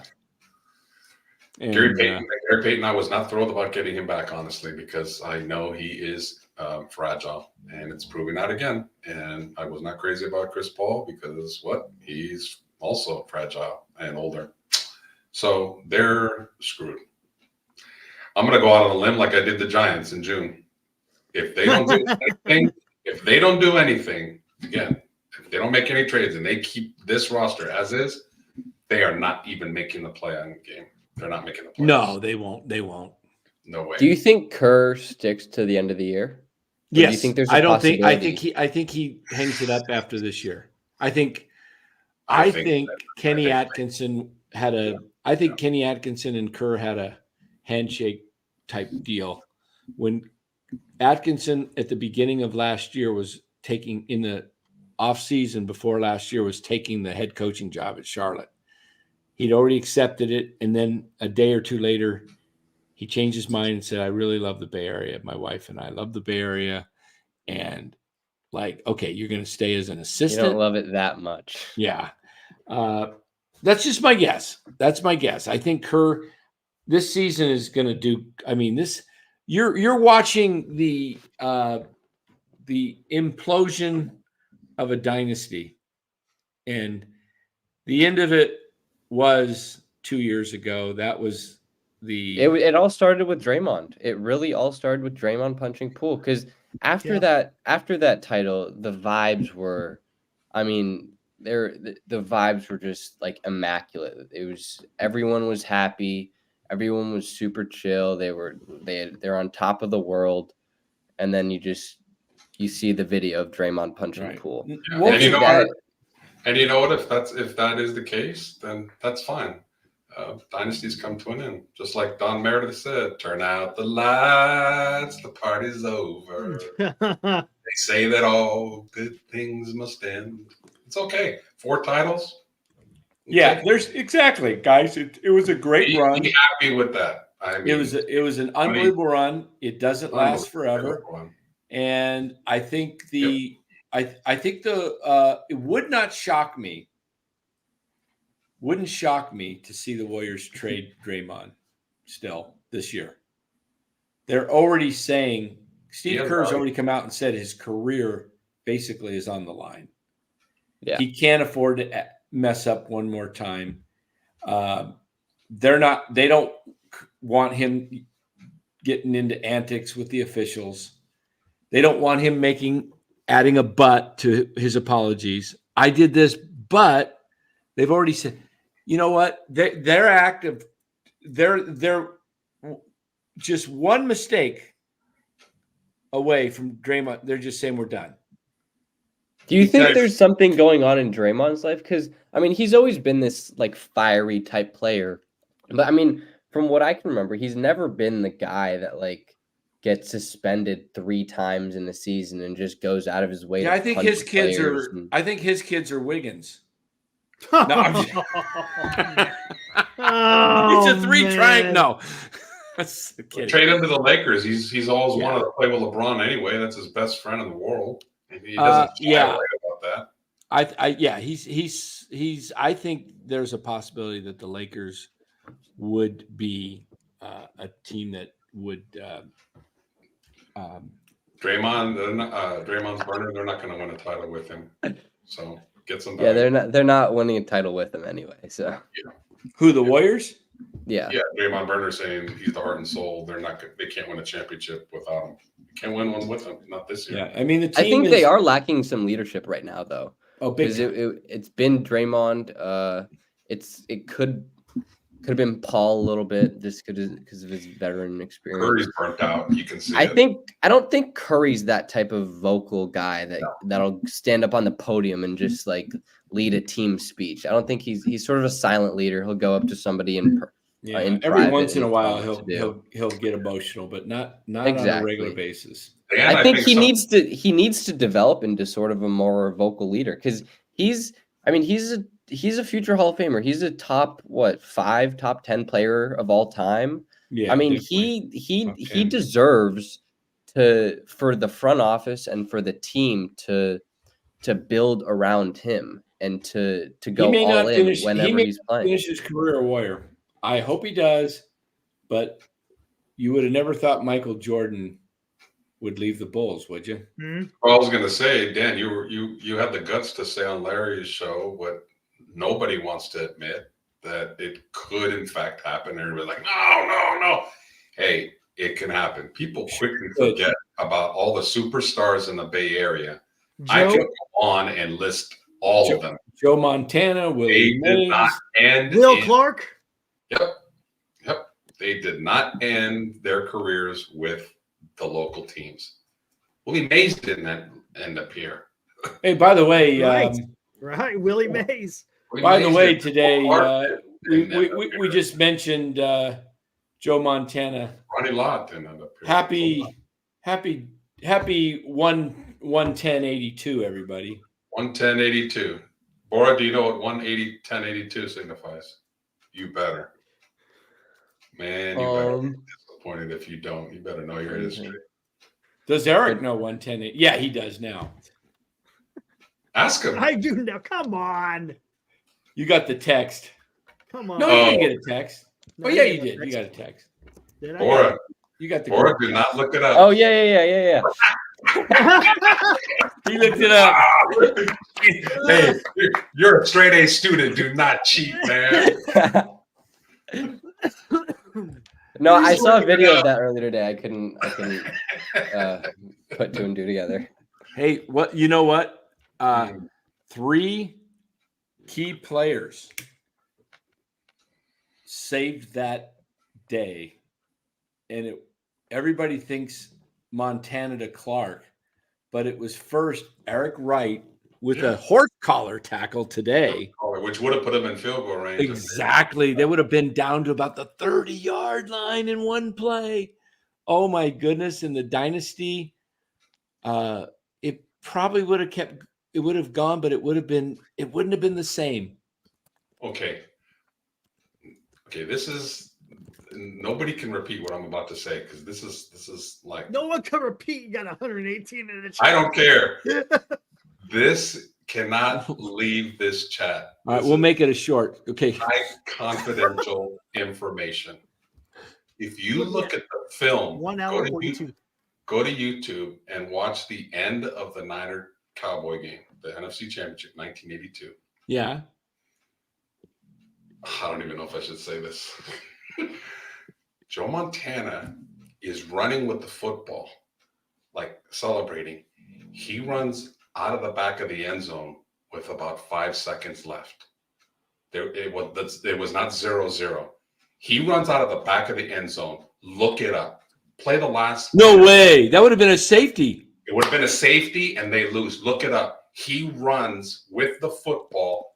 Bring it up, Dan. Number 1 going up towards the locker room, and he runs out of the back of the end zone, and there was 5 seconds left on the clock. That is a safety. Dallas wins 29-28. You sure it was there I don't know. was there a timeout? Did Dallas call a timeout or anything? Or I saw him running with the ball, and I saw the clock, and it was about 5, maybe even 6 seconds left. And I saw that. I mean, they can't reverse it. I mean, it is what it is. Is it editing? But is it the editing? Did they show him run out, but they showed a clock at 5? Hey, look it up if you think I'm making that up. Like, you think I want to make that up about I just saw that, and I'm like, oh my God. That was before the catch happened? That was after. After. Game was Celebration when the game ended. Yeah, it was like, okay, the Niners kneeled down. It was like 28 seconds. Nobody had any timeout. Dallas had no more timeout. So Montana does the kneel down. The clock keeps going off. And instead of him just celebrating on the field, he starts running off the field. Maybe he had already taken a knee. Then why was the clock keep running? Because they're out of timeouts.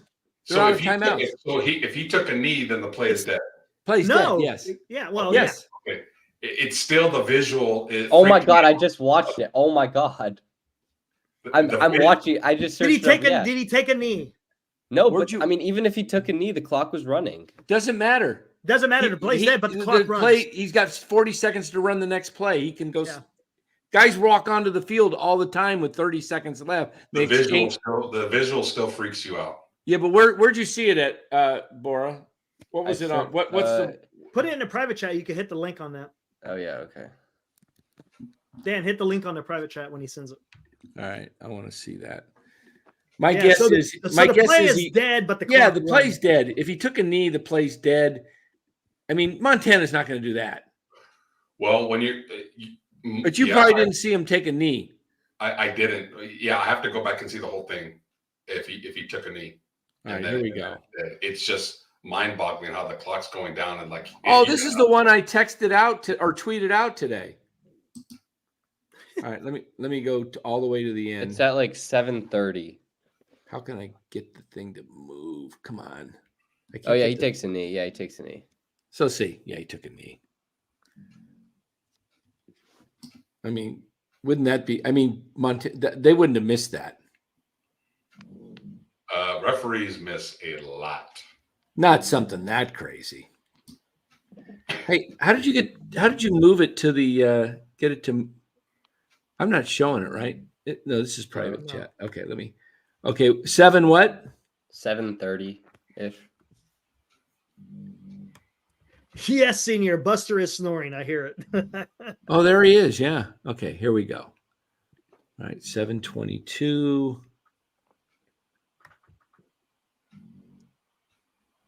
60 minutes following football, except on the West Coast. I remember that. All right, so I'm watching. Okay, here's the final play. He goes back, takes a knee. They touch him. They try and steal the ball. They're trying to steal the ball from him. Like, you dummy. He took a knee. Yep, there he's running out. There he goes. For some reason, everybody's right. He did take a knee. Just still that visual, like, oh my God, what's he doing? Oh, yeah, when you look at it, if you just saw that. Am I right? Yeah, that's funny. God. But we missed the key point. He need.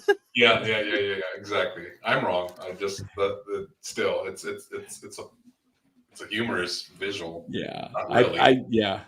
What was really irritating is he took a knee, they touched him on the shoulder, and then the guy's trying to still steal the ball out of his hands with the Cowboys. Eat that, Cowboys! How about them Cowboys? The Niners had 6 turnovers in that game and still won the game. No, they had three interceptions and 3 fumbles. Was it 3 fumbles? I know it was 3 INTs. Nobody wins the game with 6 turnovers. My God. Nobody. I thought it was 6 in the game total for both teams, but I could be wrong, but I know Joe threw 3 interceptions and I believe they had 3 fumbles. But yeah, it was a high number for sure. Wow.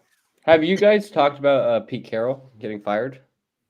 No, it's kind of a firing in a way. He's stepping up to another role as an advisory, but I mean, advisor. What even is that, right? Yeah, he wanted to continue. He does not want to retire. I think if somebody gives him a really good chance offer with a good team, he might jump. Who do you think the Seahawks are going to hire? Well, obviously they want to hire. They want to go after Harbaugh or Dan Quinn. I'm here. I saw a lot of. I heard a lot that Nick Saban. They're just going to promote Shane Waldron, the offensive coordinator for them. Well, Steve Wilkes has started to get some love. God, we can never keep a defensive coordinator, can we? I think you're talking about where he's getting interviewed by the Chargers. I think that's that. I hate saying this, but I feel like that's that rule where they have the Rooney rule.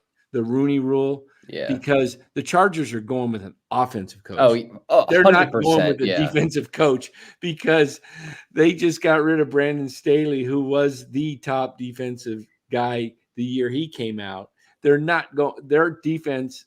They're going offense with Herbert. If the Niners lose another minority coach, I want them to write a letter to the NFL and say, we don't want a 3rd round pick. We'll take a 5th round pick. Because they don't hit on the 3rd round ever. Please give me a 5th round pick because, my God, their 5th round picks are history. Greenlaw, Kittle. 5th and 7th.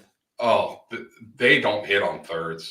I'm a little worried. The only hit was Warner. That's the only one. What's the last 3rd round pick they hit? Right? Was it Warner? Yeah. It was Warner. Yeah. That was 17 or 18? 18. Yep. 17 was Joe Williams, I think, right? Oh gosh, that was the one Kyle wanted, and John Lynch said. Kyle did not need to draft. Joe Williams, Trey Sermon, and Ty Davis Price. Yeah. My goodness, that's 3 running backs in the 3rd. Please, just don't take a running back in the 3rd round. You can get a good running back. You know what? If you win the Super Bowl, If you win the Super Bowl and you're the last pick in the draft and you got the first pick in the 4th round, just if you become, you just wait and let it go and then make it a 4th round pick. We were late with our pick. We'll make our pick as a 4th round. Yeah.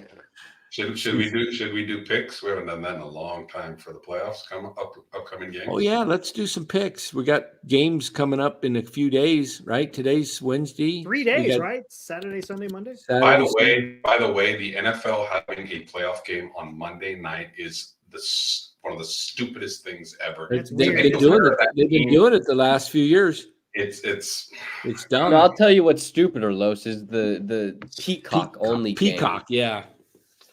Yeah, and it's Philly and Atlanta, right? Is the Monday night game? No, it's Philly and Tampa. Yeah. Yeah. You're muted. You're muted, Los. No, he's not. No, he's not. Can you hear me? Can you hear us? Yeah, he's messing with us. Yeah. I can't hear you. Philly and Tampa. Can anybody else hear him? Yeah, we can hear you. Yeah. No, can you hear us? You're not muted. We hear you. Can you say something? Say something. Am I muted? No, you're not muted. You're not muted. Eric, play along with me. Oh gosh. No, he really can't hear us. Again. Put it in the side of your computer. My earplugs. You know what I have Hold to do? on. Now I gotta go get the ears checked after you do the eyes. There he is. See, he's putting it into the computer now. Watch. Mess with him. Oh yeah.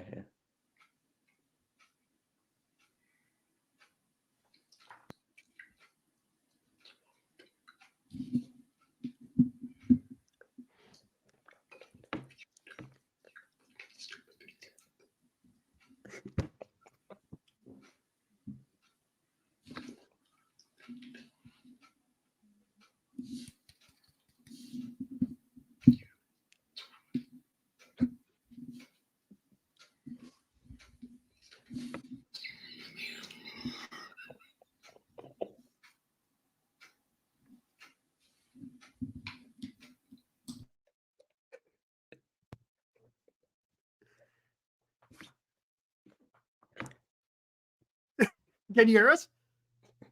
No, he can't hear us. He really can't hear us. His mic is dead, I think. And his mic's on. No, the red light's on. Hold on. I'm gonna have to open this. Maybe boot him. This happened before. I had to communicate him through Word. His mic is red. It needs to be green. He just showed us. Sure. Yeah. Hear me now? Yeah. There it is. Can you hear us? Your mic was red. You might have accidentally hit the. Can you hear us? Should be green. Can you hear us, Dan? All right. I don't know what's going on. We can't hear anybody. Can you not hear? Dan, we can hear you. What the heck is going? Red is stop. Green is go. Well, he's got the same mic as you. I hope not. I have no idea what the hell's going on. Well, we'll take over for Dan until he fixes his technical difficulties. All right, Browns. That's so Texans. weird, man. It just went out right in the middle because I know this is what happened. It happened last week. He had it in the back of his microphone, his earphones. Couldn't hear nothing. He plugged it into the computer. I told him to plug it in there. He was able to hear just fine. Yeah. And now it sounds like he can't hear at all. So I don't know what's going on. I sound like I'm in a cave. Oh man. All right, Browns Texans. I like Houston in that one. I like him at home. I like Stroud to pick apart that defense, and I think Flacco's bubble will finally burst. I like Houston, but I think Cleveland's defense is just too. It's going to overmatch the Texans' offense because the Browns' D line is just insane. I mean, you got Myles Garrett, Zadarius Smith off the edge. Who do they have? Who are their interior defenders? I know they have. Browns are a slight favorite in that too, 1.5. Maurice Hurst, I think, is on that team. But and then their corners are really good. And the Texans' really only threat is Nico Collins. Dalton Schultz is okay. Noah Brown's okay. John Mechty isn't anything special. Cleveland is definitely the better team, and by a pretty good, distance. I think it's possible though. Like CJ Stroud is special. He's a top 5 quarterback right now, I think. Yeah, I think he's could just make enough plays to pull it off, but yeah. He could. And I mean, the Browns played the Texans in like week 16 or something without CJ Stroud. Dan's back. Let's see. You figure it out. Can you hear us? Can you hear us? He can't even talk either. He's deaf and mute. But the Browns played the Texans on Christmas Eve. The Browns won 36-22, but Davis Mills was starting. So I don't know if that has any significance, but I think it could be a game, but I think the Browns are just going to pull it off because Joe Flacco has a lot of experience in the playoffs. Mm-hmm. So he sort of knows how to deal with that pressure and all that situation. I think I'm going to take the Browns. Dolphins Chiefs Saturday night. That's Chiefs easy. Yeah, with that weather being what it's going to be, it's going to be like single digits, and the wind chill is going to be like -15 or something. Do you think there's any chance that McDaniel pulls the reins back because of the weather and just goes heavy Mostert, Jeff Wilson, a chain, and just like tries to run the ball? Totally different game plan than what they've done all year. They got good running backs, and maybe they try to run the ball at Kansas City because I know that's not their MO, but you got to do what you got to do to win the game. You can try, but I mean, Chris Jones he's right there in front of that D line. They're going to run to they'll run to the perimeter. They'll run to the outside. I think the Chiefs defense is really underrated. They're a top 5 defense. Agree.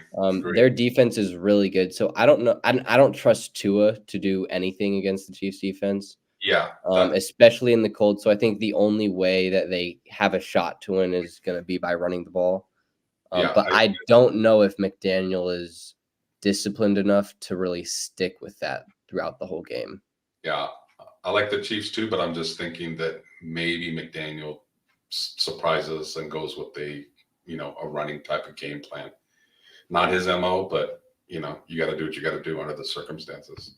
Yeah, and I mean, you obviously have to take into account Patrick Mahomes' playoff experience, right? He's like 11-3 in his playoff career, I think.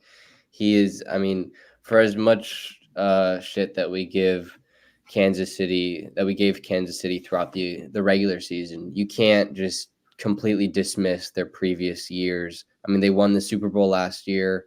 They won it in 2019. They are a great team historically in the playoffs. Recently, that weather is definitely going to have some turnovers, and Miami's D line is. I know Chubb got hurt, and that sucks, but I think they're going to put some pressure on Mahomes. I think Mahomes is going to turn it over a few times too to maybe keep that game close. But yeah, I like KC at the end of the day. And I mean, Miami hasn't played in the cold like all year. They're in Miami. That's why everybody's counting them out. Yeah. Yes. And they play in Florida, and it's not going to be just cold. It's going to be really cold. Yeah, it's going to be freezing. Yeah. So Steelers, Bills. Can you hear us now, Dan? No. I like the Bills. I mean, I think there's a chance that the Steelers can pull it off. There's like a slim chance just in case Josh Allen just goes completely rogue and has like a 3 to 4 turnover game. But I mean, since what's that new offensive coordinator? Joe Barry? No, that's the Packers D coordinator. Who's the new Bills offensive coordinator? I can't remember his name. Joe Brady. Yeah. Since Joe Brady's come in, they've stuck to the run a little bit more. That's how they beat the Cowboys. They just ran it down. I could have used Joe Cook in my fantasy. Right. Yeah.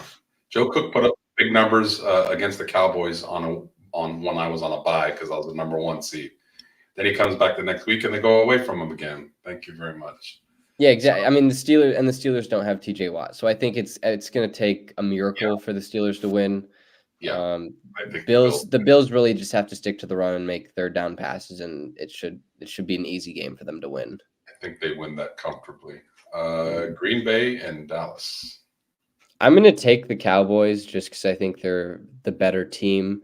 But I like the Packers as a team. I mean, they're the youngest team in the league. I think Jordan Love is a really good quarterback, and he's coming on strong the second half of the season. I think right now it's him, Purdy, and Dak as the top 3 quarterbacks in the NFC. I think the Packers are pretty underrated. Not a lot of people had them making the playoffs. I mean, it's a little bit of a shocker that they're even in the playoffs, but I mean, their defense isn't good. Their defense hasn't been good. The Cowboys defense is good. The Cowboys offense is good. I think I think there's a chance it could be a close game, but I think there's a bigger chance it could just be a complete blowout.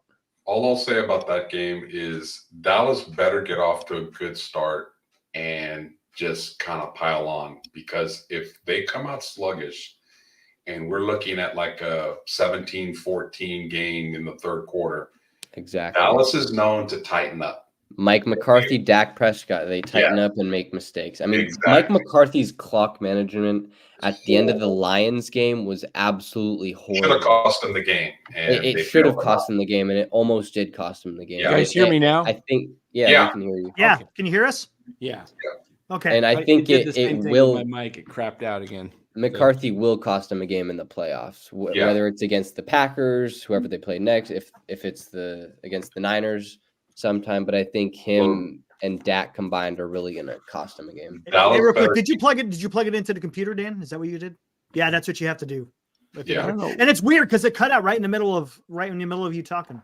And then I had to change it to the. You got to change it to change the settings to the computer. Correct. Yeah, that's why. Maybe just keep your earphones plugged into your computer from now on. And don't ever plug it into your mic. You're a piece of crap. We're on the Packers Dallas game, Dan. Did you do you did the Saturday games already? We did the Saturday and the I think I heard you guys talking a little bit heard Bora talking about Houston's receivers. Sounds like he was taking Cleveland, Bora. Yeah. Mm-hmm. I'm going to take Houston. Yeah, I'm taking Houston. Why? Houston. Why? Mm-hmm. Because you took Cleveland. That's how it works. No, I just like CJ Stroud. I like what D'Amico's doing. I like that they're home.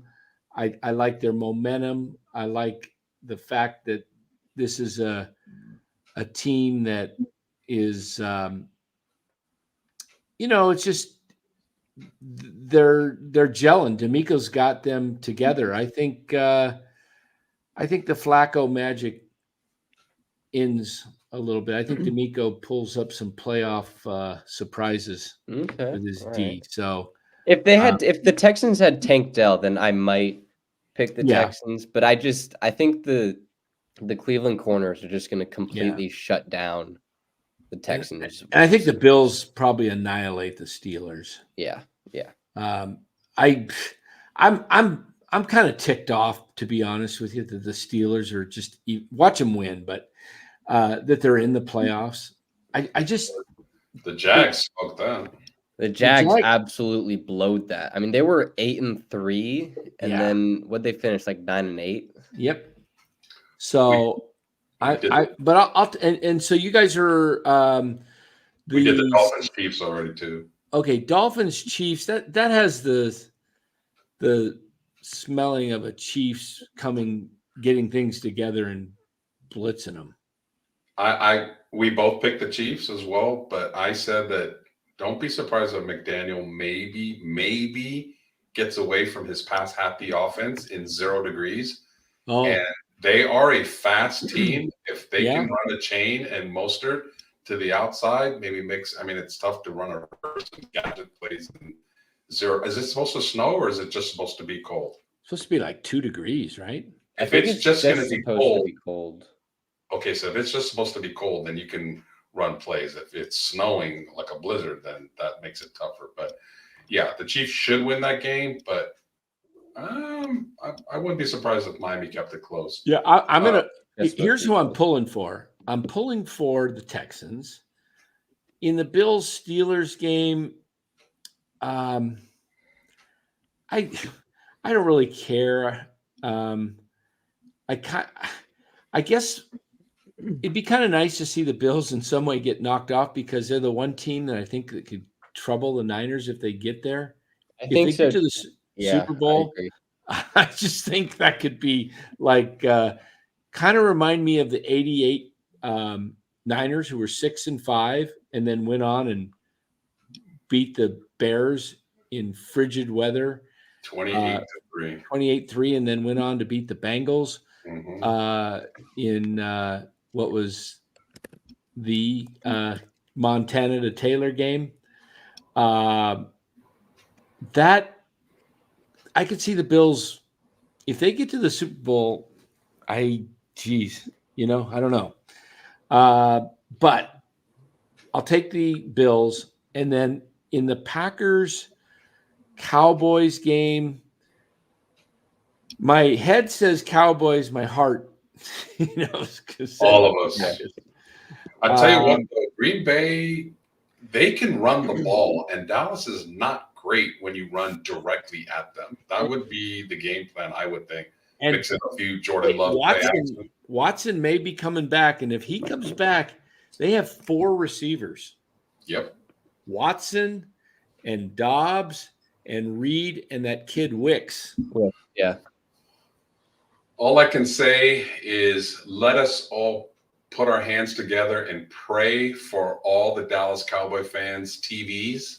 If they lose, there's going to be a lot of destroyed TVs this weekend. And you're going to see it all over social media. All those Walmarts and Targets and Costco's are going to really, really do well. So, yeah, Dallas Cowboy fans are known for I don't know what's better, seeing the Cowboys lose in week 1 to the Packers or come to the NFC Championship game and get their butts and see the Niners whip them.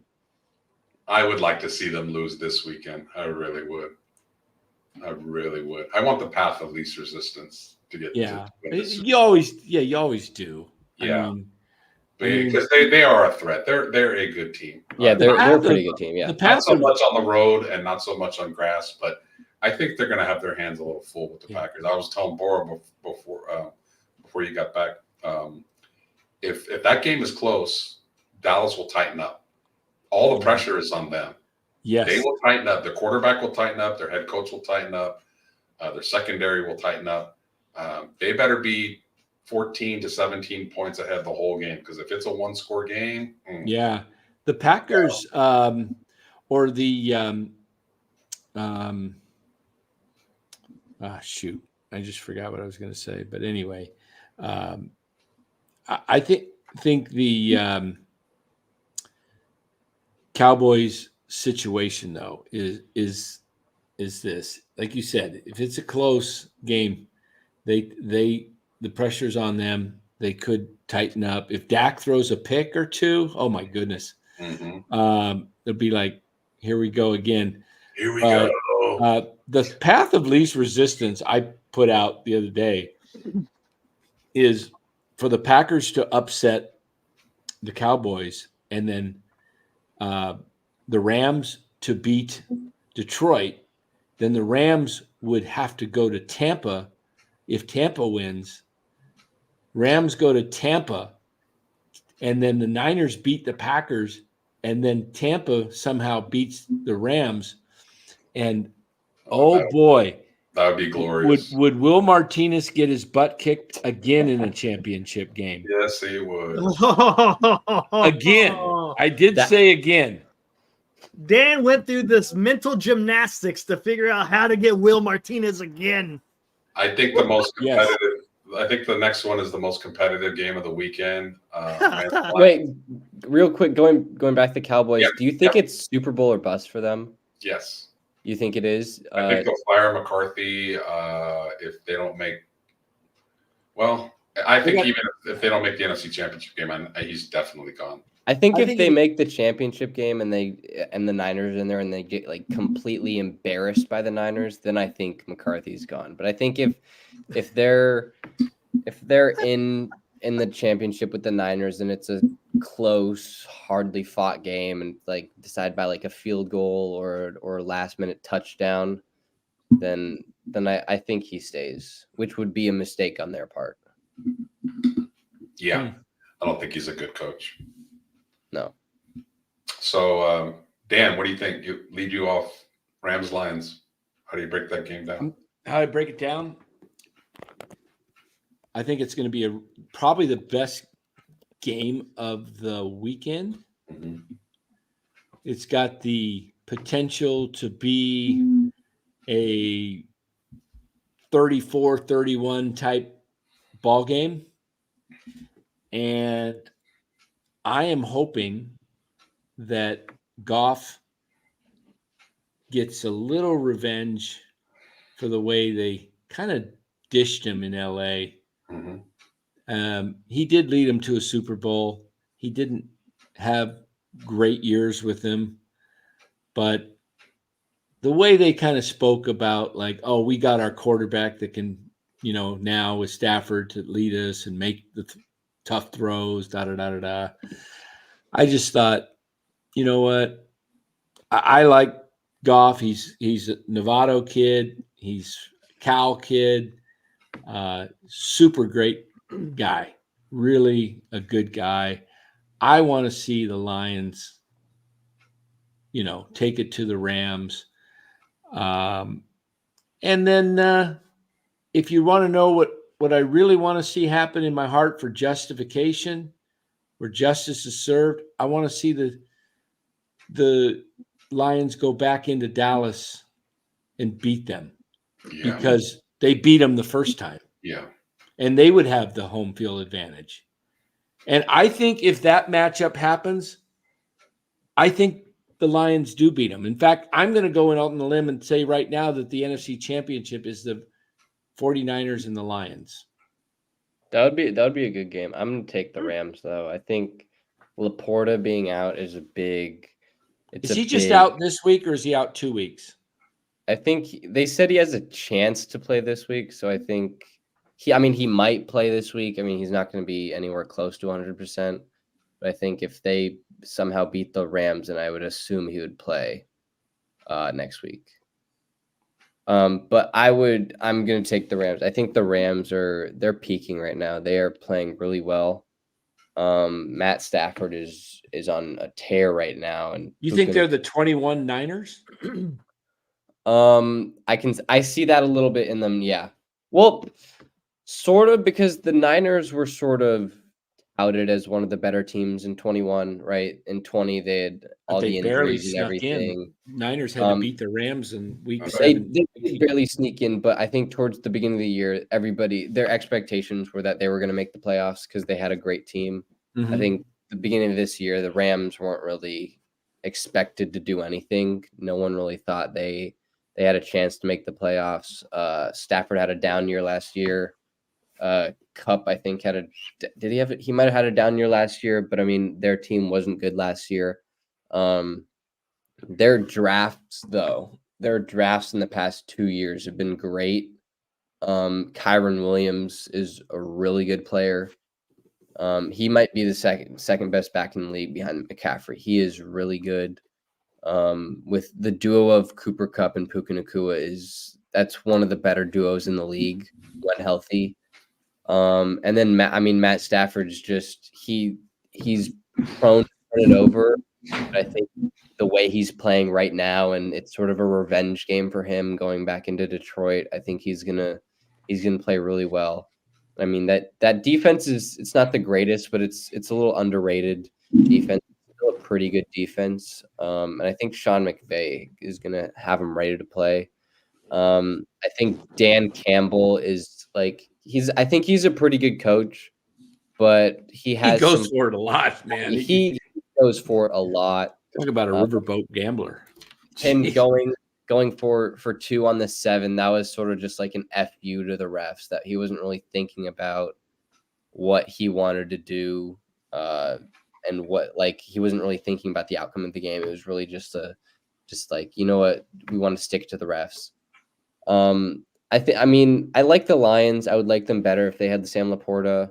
They have Amon-Ra. They have Gibbs and Montgomery, and Jared Goff's been playing pretty well. He does play well at home, which is a plus. They got a great offensive line too. They do have a great They do. offensive line. They do. So I think it could be a high-scoring game. I don't think it's going to be like this defensive. Ragnow might be able to control Donald. He might be able to. I don't think it's going to be this defensive game where it's going to be like 13-10 or 10-7. I think either. There's a possibility it could be like 34-31. But I'm going to. Yeah, I think I said that. Yeah. Did you? That Detroit crowd is going to be like the We Believe Warriors, like the first time in the playoffs in a long time. Yeah. They're going to be hyped up and loud. Team that has the ball last is probably going to win that game. I liked Detroit before Laporta got hurt. Like Boris said, with him getting hurt, that's a big weapon. He's been playing really well. He's been playing like the second best tight end in the league. Yes, he has. You know, what'd be interesting is Detroit is, yeah. I mean, I think Detroit could give the Niners a little bit of a. They're the one team. They're the one team that, Dallas, in a way, because they will be so up for that game, they'll want to, they're going to want to, exercise those demons at but I think the Detroit. My thing is with Detroit is if they can control the ball playing the Niners by keeping the ball, running the ball, and keeping the Niner offense off the field, if they control the time of possession, let's say it's like 37-23, okay, 37 minutes to 23 minutes, that means the Niners would have to make every one of their possessions count. Yep. And I think that's really the only way you can kind of beat the Niners is either through turnovers, win the turnover battle against them, or keep their offense off the field. Because if the Niners get 10 or 11 possessions in a game and don't turn it over, they're going to score on 5 of their possessions. Yeah. And so they're going to get, 4 touchdowns and a field goal or some combination where they're going to get at least 27 points. Detroit should have Barry Sanders and Megatron come to midfield as honorary captains. Crowd would go nuts. 2 legends. Who'd you say? Barry Sanders and who? Megatron. Oh, Megatron. Okay. Yeah, that'd be. Who are you picking in that game? Rams or Detroit? I'm gonna stick with Detroit.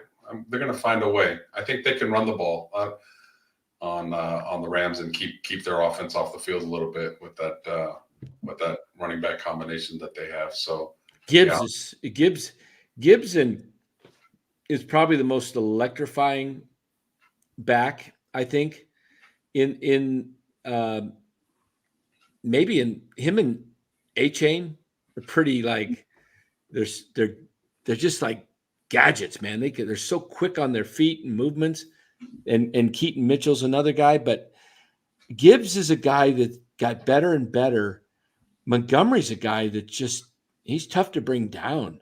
He's stayed steady for the whole season, yeah. And we all know, as hot as Stafford and offense has been, Stafford in big games has been known to give up a couple. Yeah. And that's all that Detroit might need. If they get a couple turnovers, yeah. So I'm going to lean with Detroit in a close game. Yeah. So the final one is the worst game of the weekend.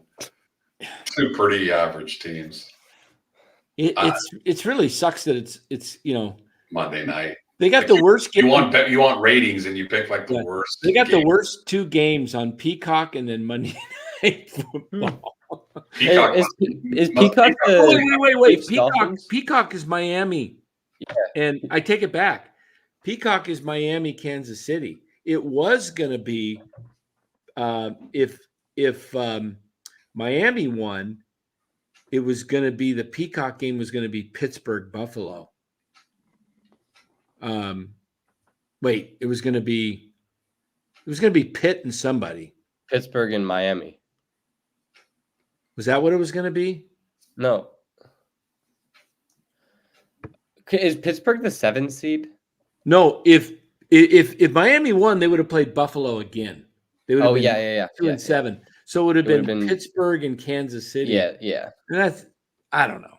Before we pick this last game, let me ask this question. Do you guys think anytime in the near future the Super Bowl will be a pay-per-view?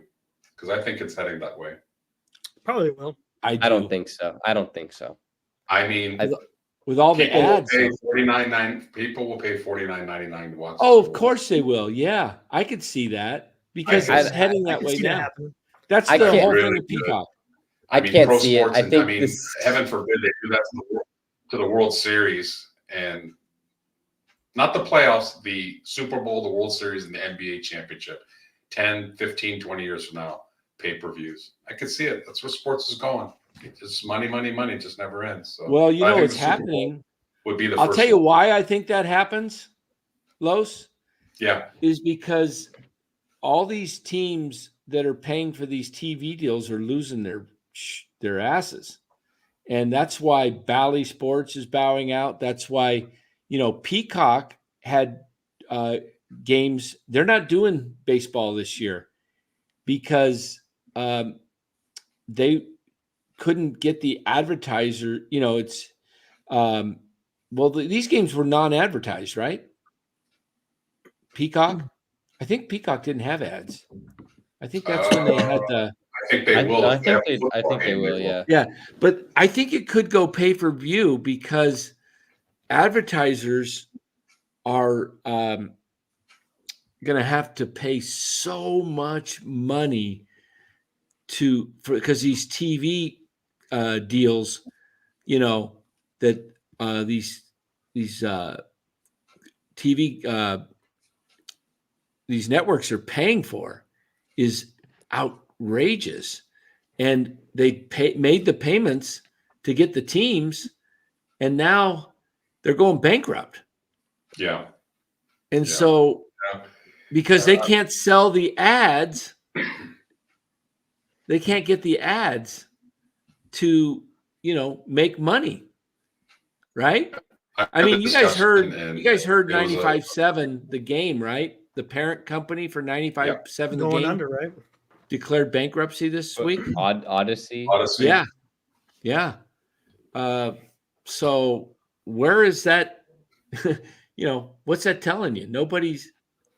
People aren't listening. Advertisers, if people are listening, advertisers pay. Because that's the way it is. I think, I'm going to throw something out. I think cable TV is going to sort of make a comeback.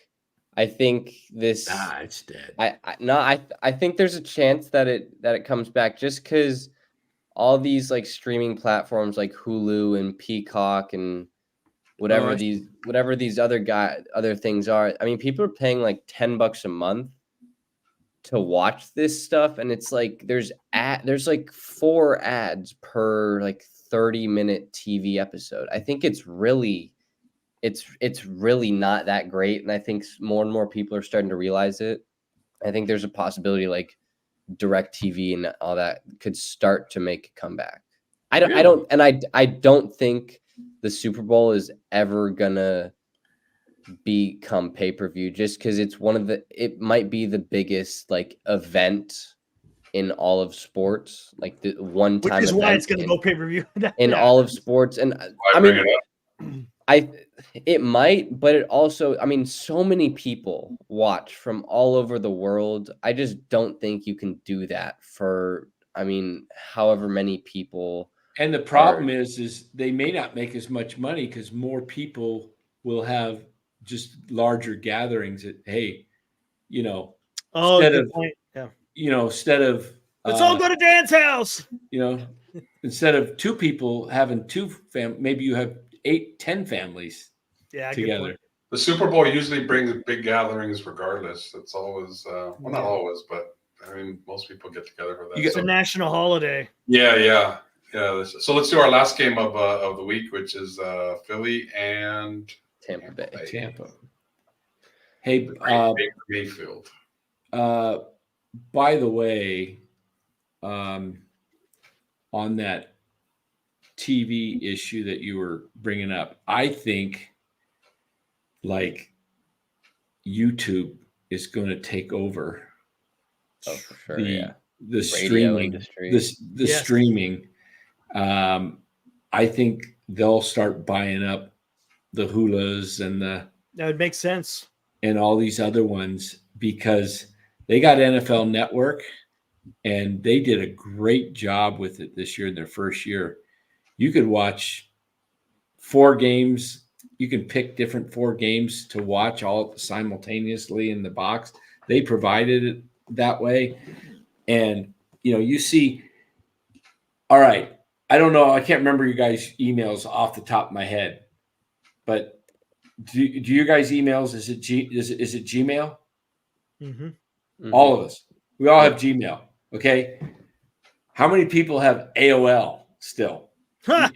Dinosaurs, man. I still run into 1 or 2 now and then in my line of work because I'm dealing with, 65 to 85-year-olds, and some of them still have AOL. But, sometimes someone has, a Cox or a SBC Global done that. Yeah. Or my parents used to have Earthlink. Or Quest. Yeah. Earthlink. Yeah, there's one. Yahoo. Yahoo's probably the second biggest, right? I mean, I'm not sure. But everybody, I overheard somebody today, I was somewhere and he was giving their email and says, at Gmail. You remember when you used to say Gmail and you go, yeah, at Gmail, you'd spell it in the beginning or whatever, or you just say Gmail. Yeah.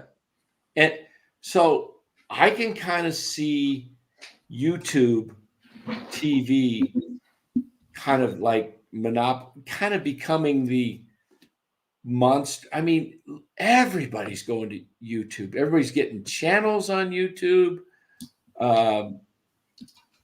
Is there a competitor out there that even competes with YouTube? As far as like we're on YouTube right now. Yeah. Is there anybody? Rumble, but I don't know how. That's not nowhere near YouTube. Yeah. So how is anybody going to be able to compete with YouTube? And they got the NFL Network. They're adding channels. It's a lot easier than getting cable, right? Yeah. Yeah, it is. What's so funny, guys? Philly, Tampa Bay, take 3. Who's in charge here? You are obviously on that YouTube rant. Go ahead, Bora. All right. I really want to take Tampa Bay, but I'm going to take Philly. I think they're sliding right now, and I think they're going to get it together enough to beat the Bucs. I don't think they're going to go far because I just don't think their team is that great. Their defense might be like the worst in the league. It's one of the worst in the league. It's definitely the worst with these last however many teams in the playoffs. Their offensive line is still good. I think Jalen Hurts has been injured the whole season, or at least majority of the season. That's why he hasn't had the season he most likely should have. Their receivers are still good. I think I like Swift. And they're still the reigning NFC champions, right? We can't forget that. They went to a Super Bowl last year. They almost won. I think they'll beat the Bucs. I don't think the Bucs are good at all. I mean, that NFC South that was a horrible division.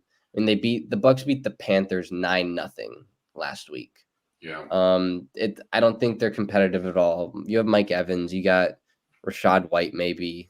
Baker Mayfield's been playing well, but I don't think he's a guy you build your franchise around.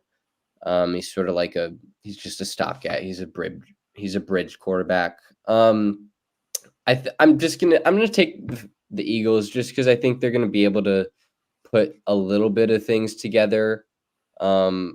I think they're gonna play hard, but I don't think they're gonna go far. I'm gonna take him. I think it's gonna be a close game. I'm gonna take him 21-17. Danny? What do you got? I think if Tampa comes out with the game plan and throws the ball, I think they win the game. And I don't know if they'll do that. Every time I see a game and I see a funny spread, I'm like, why is that team favored? Like the team that's favored. Who is favored?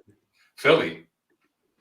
So, I first thought Tampa Bay should win that game. Philly's just playing so horrible. Their secondary is so bad. Baker should be able to expose that. But then I look at that spread, and I'm sorry, Vegas controls a lot of how games are going. Philly's favorites looks just weird. But there's been a lot of weird lines this year, and every time you think to go on the underdog, a favorite wins. So because of that, I got to agree with Warren. I think Philly's going to win somehow. Sorry, Will. I'm gonna let Will Martinez make my pick. Will, There you go. Here we go. Make my pick for me, Will. Make me look good.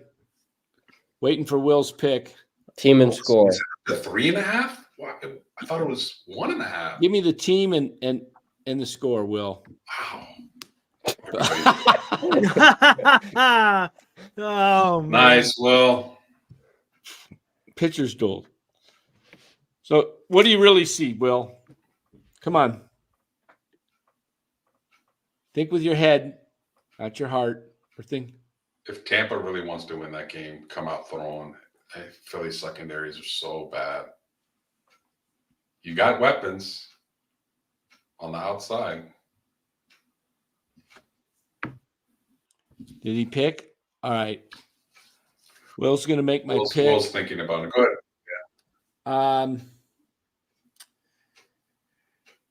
Wow. This game has the makings of Philly coming out and kind of making a statement and getting back to where they were. But I think they're really falling apart. I think karma gets Sirianni. I think if they lose, Sirianni is fired, and that would be a good thing because yeah. So I'm going to pick the Bucs just for that, because he had such a role last year. He rolled everybody, and he was just over there on that sideline whooping it up. They haven't. What have they won? One game since they played the Niners. They've been 1-5, I think, the last. They were games. 10-1, and they finished 11-6, right? Yeah. Niners took their soul. Mm-hmm. Really. Who did they beat? It wasn't anybody good, if I remember right. The Seahawks. No, the Seahawks beat them. Oh no, I was thinking of the Cowboys. They beat the Giants. They beat the Giants barely. They barely beat the Giants at home. Mm-hmm. Okay, so I'm just thinking, and if AJ Brown's not playing up to speed, what's his condition? I haven't heard anything about him. Let me look it up. That didn't look good. I'll be surprised if he plays. But if Philly does somehow get through that game and they come to Santa Clara, oh boy, I hope the Niners put it on them bad. AJ Brown. Let me see what the word is. No, it's not a Vito Corleone shirt. It's a hopeful about having AJ Brown. Lenny from. He's hopeful. I think he'll play. I don't think he's going to be. I mean, he's not going to be 100%. He might not even be like 70, 80%. All right. If that's the case, I'm going to take. It's supposed to pour, Will says, Monday night, which means the Eagles would benefit because they're a better run team. If it doesn't rain and the Bucks throw it, they win 24-20. All right. I don't know. I'll just take the Bucks. What the heck? I need to throw Will a bone since I just tore him up, spit him out in the championship. He hasn't been the same since. Look at him. Look at him up there. You know, he's Eric and I will fly to Tampa and watch the game at Hogan's Hangout on Monday night. What you know, brother? Yeah, that's the place to be. Well, I'm going to throw Will Martinez a bone.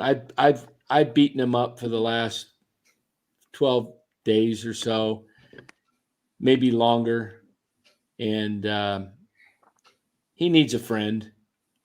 I'm going to come alongside Will. I'm MF.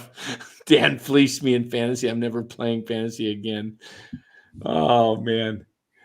I broke a couple guys down. I broke Los down, made him trade. MF would not trade all year long. He was Till one of my end.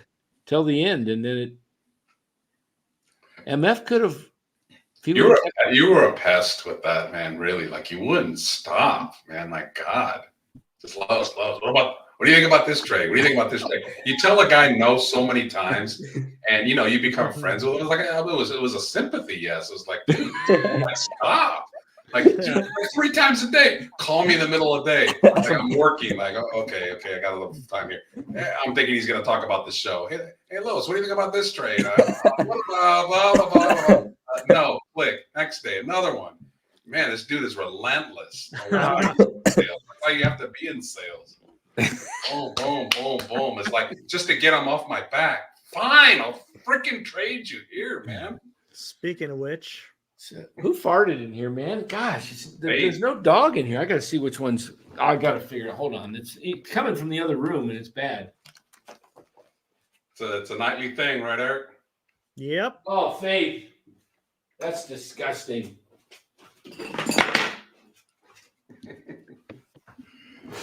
Yeah, if the game plan is throwing the ball, I like those chances. I mean, every down, just come out shotgun, 4 wide. Don't even try to be balanced. Just throw the ball. Philly is horrible defending the pass. They have no linebackers to cover. Man, Faith. Yeah. Faith knocked one from the other room, guys. It was so bad. It was like you think it's like stuff you know, when you walk in, you have those Converse tennis shoes with all those grooves, and then you step in it, and then you walk in and go, oh, man. All right. So what do we got? What do we got? Fantasy baseball, $50. Have you made your decision? I have. I'm. It's gonna be a no for me. No for Bora.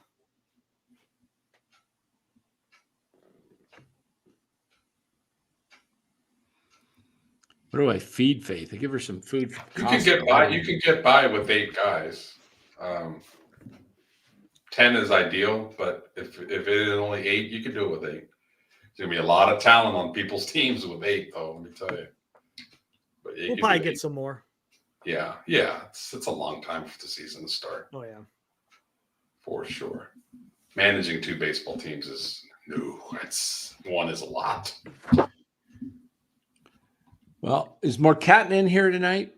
Haven't we seen get closer, I will be making some plans. If he's really in Japan, I will see you maybe in the summer. I'm gonna head to the Philippines this summer, and then I'm going to make a trip over to Japan and watch some baseball. Hi. Yeah. Did you see MF's question to you, Dan? What was that? Let me go down. Does Dan work out with Marty out to work out? Not really. No, I wouldn't say that. There's Kyle. What's up, Kyle? There's Kyle. I haven't seen Kyle. He says he's considering it. Mm-hmm. There you go. You got What 2 about you, slots Dan? left, I guess. I wouldn't be no $50 buy-in at the end of the season, though. I get it up front. Ask Red Jet if she wants to do fantasy baseball. Wait, Red Jet might be a male. Get a female into the league. I don't know if that Red Jet is I think it's a male. She's a female. No, wait, hold on. Let me pull the picture. I can't. Don't piss her off. It's a female. Oh, well, I was looking. Okay. Looks like female, but who knows? Maybe it's not even a picture, real picture. You never know. People put different pictures on. All right, man. We're going to roll here. If I do fantasy baseball, it's a lock. My wife divorces me. Don't think I want to risk that at this moment, Will says. Don't do it, Will. How did your finals go? Kyle wants to know. Bora, did you pass all your classes? Yeah, my finals went pretty well. You only had 3, right? Classes? Yeah, only 3. And you go back into January? Yeah, end of January. Dang. Mm-hmm. Red Jet is all woman. Okay, there we go. I saw a comment that she made that said something about calling somebody, "Hey, buddy." So I usually that's more. A lot of men say, "Hey, buddy." So I didn't know. But if that's a picture of her, she looks all woman. Jet has swag. All right, She can hang with the boys as far as sports talk goes, but Yeah, we're out of here tonight, guys. Have a great night. Yeah, it was good. We'll see you tomorrow night. Thursday, right? Thursday. No Thursday night football to deal with. So we'll be back on at 8:00. And maybe the Giants will make a trade. Red Jet just finished school too. All right. Maybe about your age, maybe. I don't know. Maybe a little older. I'm not sure. what are the chances the Giants make a trade tomorrow, Eric? With what? With a bunch of 2.2s? Exactly. 4s? Yeah. No, granted, we'll take that with a grain of salt, but that's kind of a good, I think, maybe exercises to see kind of maybe where they're at. Hey, maybe we can get a good first base coach for one of our bag of balls. Yeah, there you go, guys. Yeah, so that exercise early on a while back was to show everybody that the Giants farm system, everybody says, "Oh, we could do this, we could do this." It's not valued. There's nothing there. It's Harrison, Luciano, and Matos, and Eldridge. That's about it. That's it. So, Wisenhunt, we'll have to see him do it before his value really goes up. So you guys have a great night. We'll see you tomorrow. Thanks for joining. Hit that like button. Tell your friends and family all about NorCal Sports Network. And let's get those subs up. Everybody subscribe. And, Red Jet is 44? Is that what she's saying? And she just finished school? Good for you. I love seeing that. I love seeing people who want to go back to school to it's not better themselves. Yeah, absolutely. Props. Awesome. Good job, Red Jet. I like that name. Absolutely. Red Jet. All right. Yeah. Nothing wrong with more education. Eric just finished school like 49, right?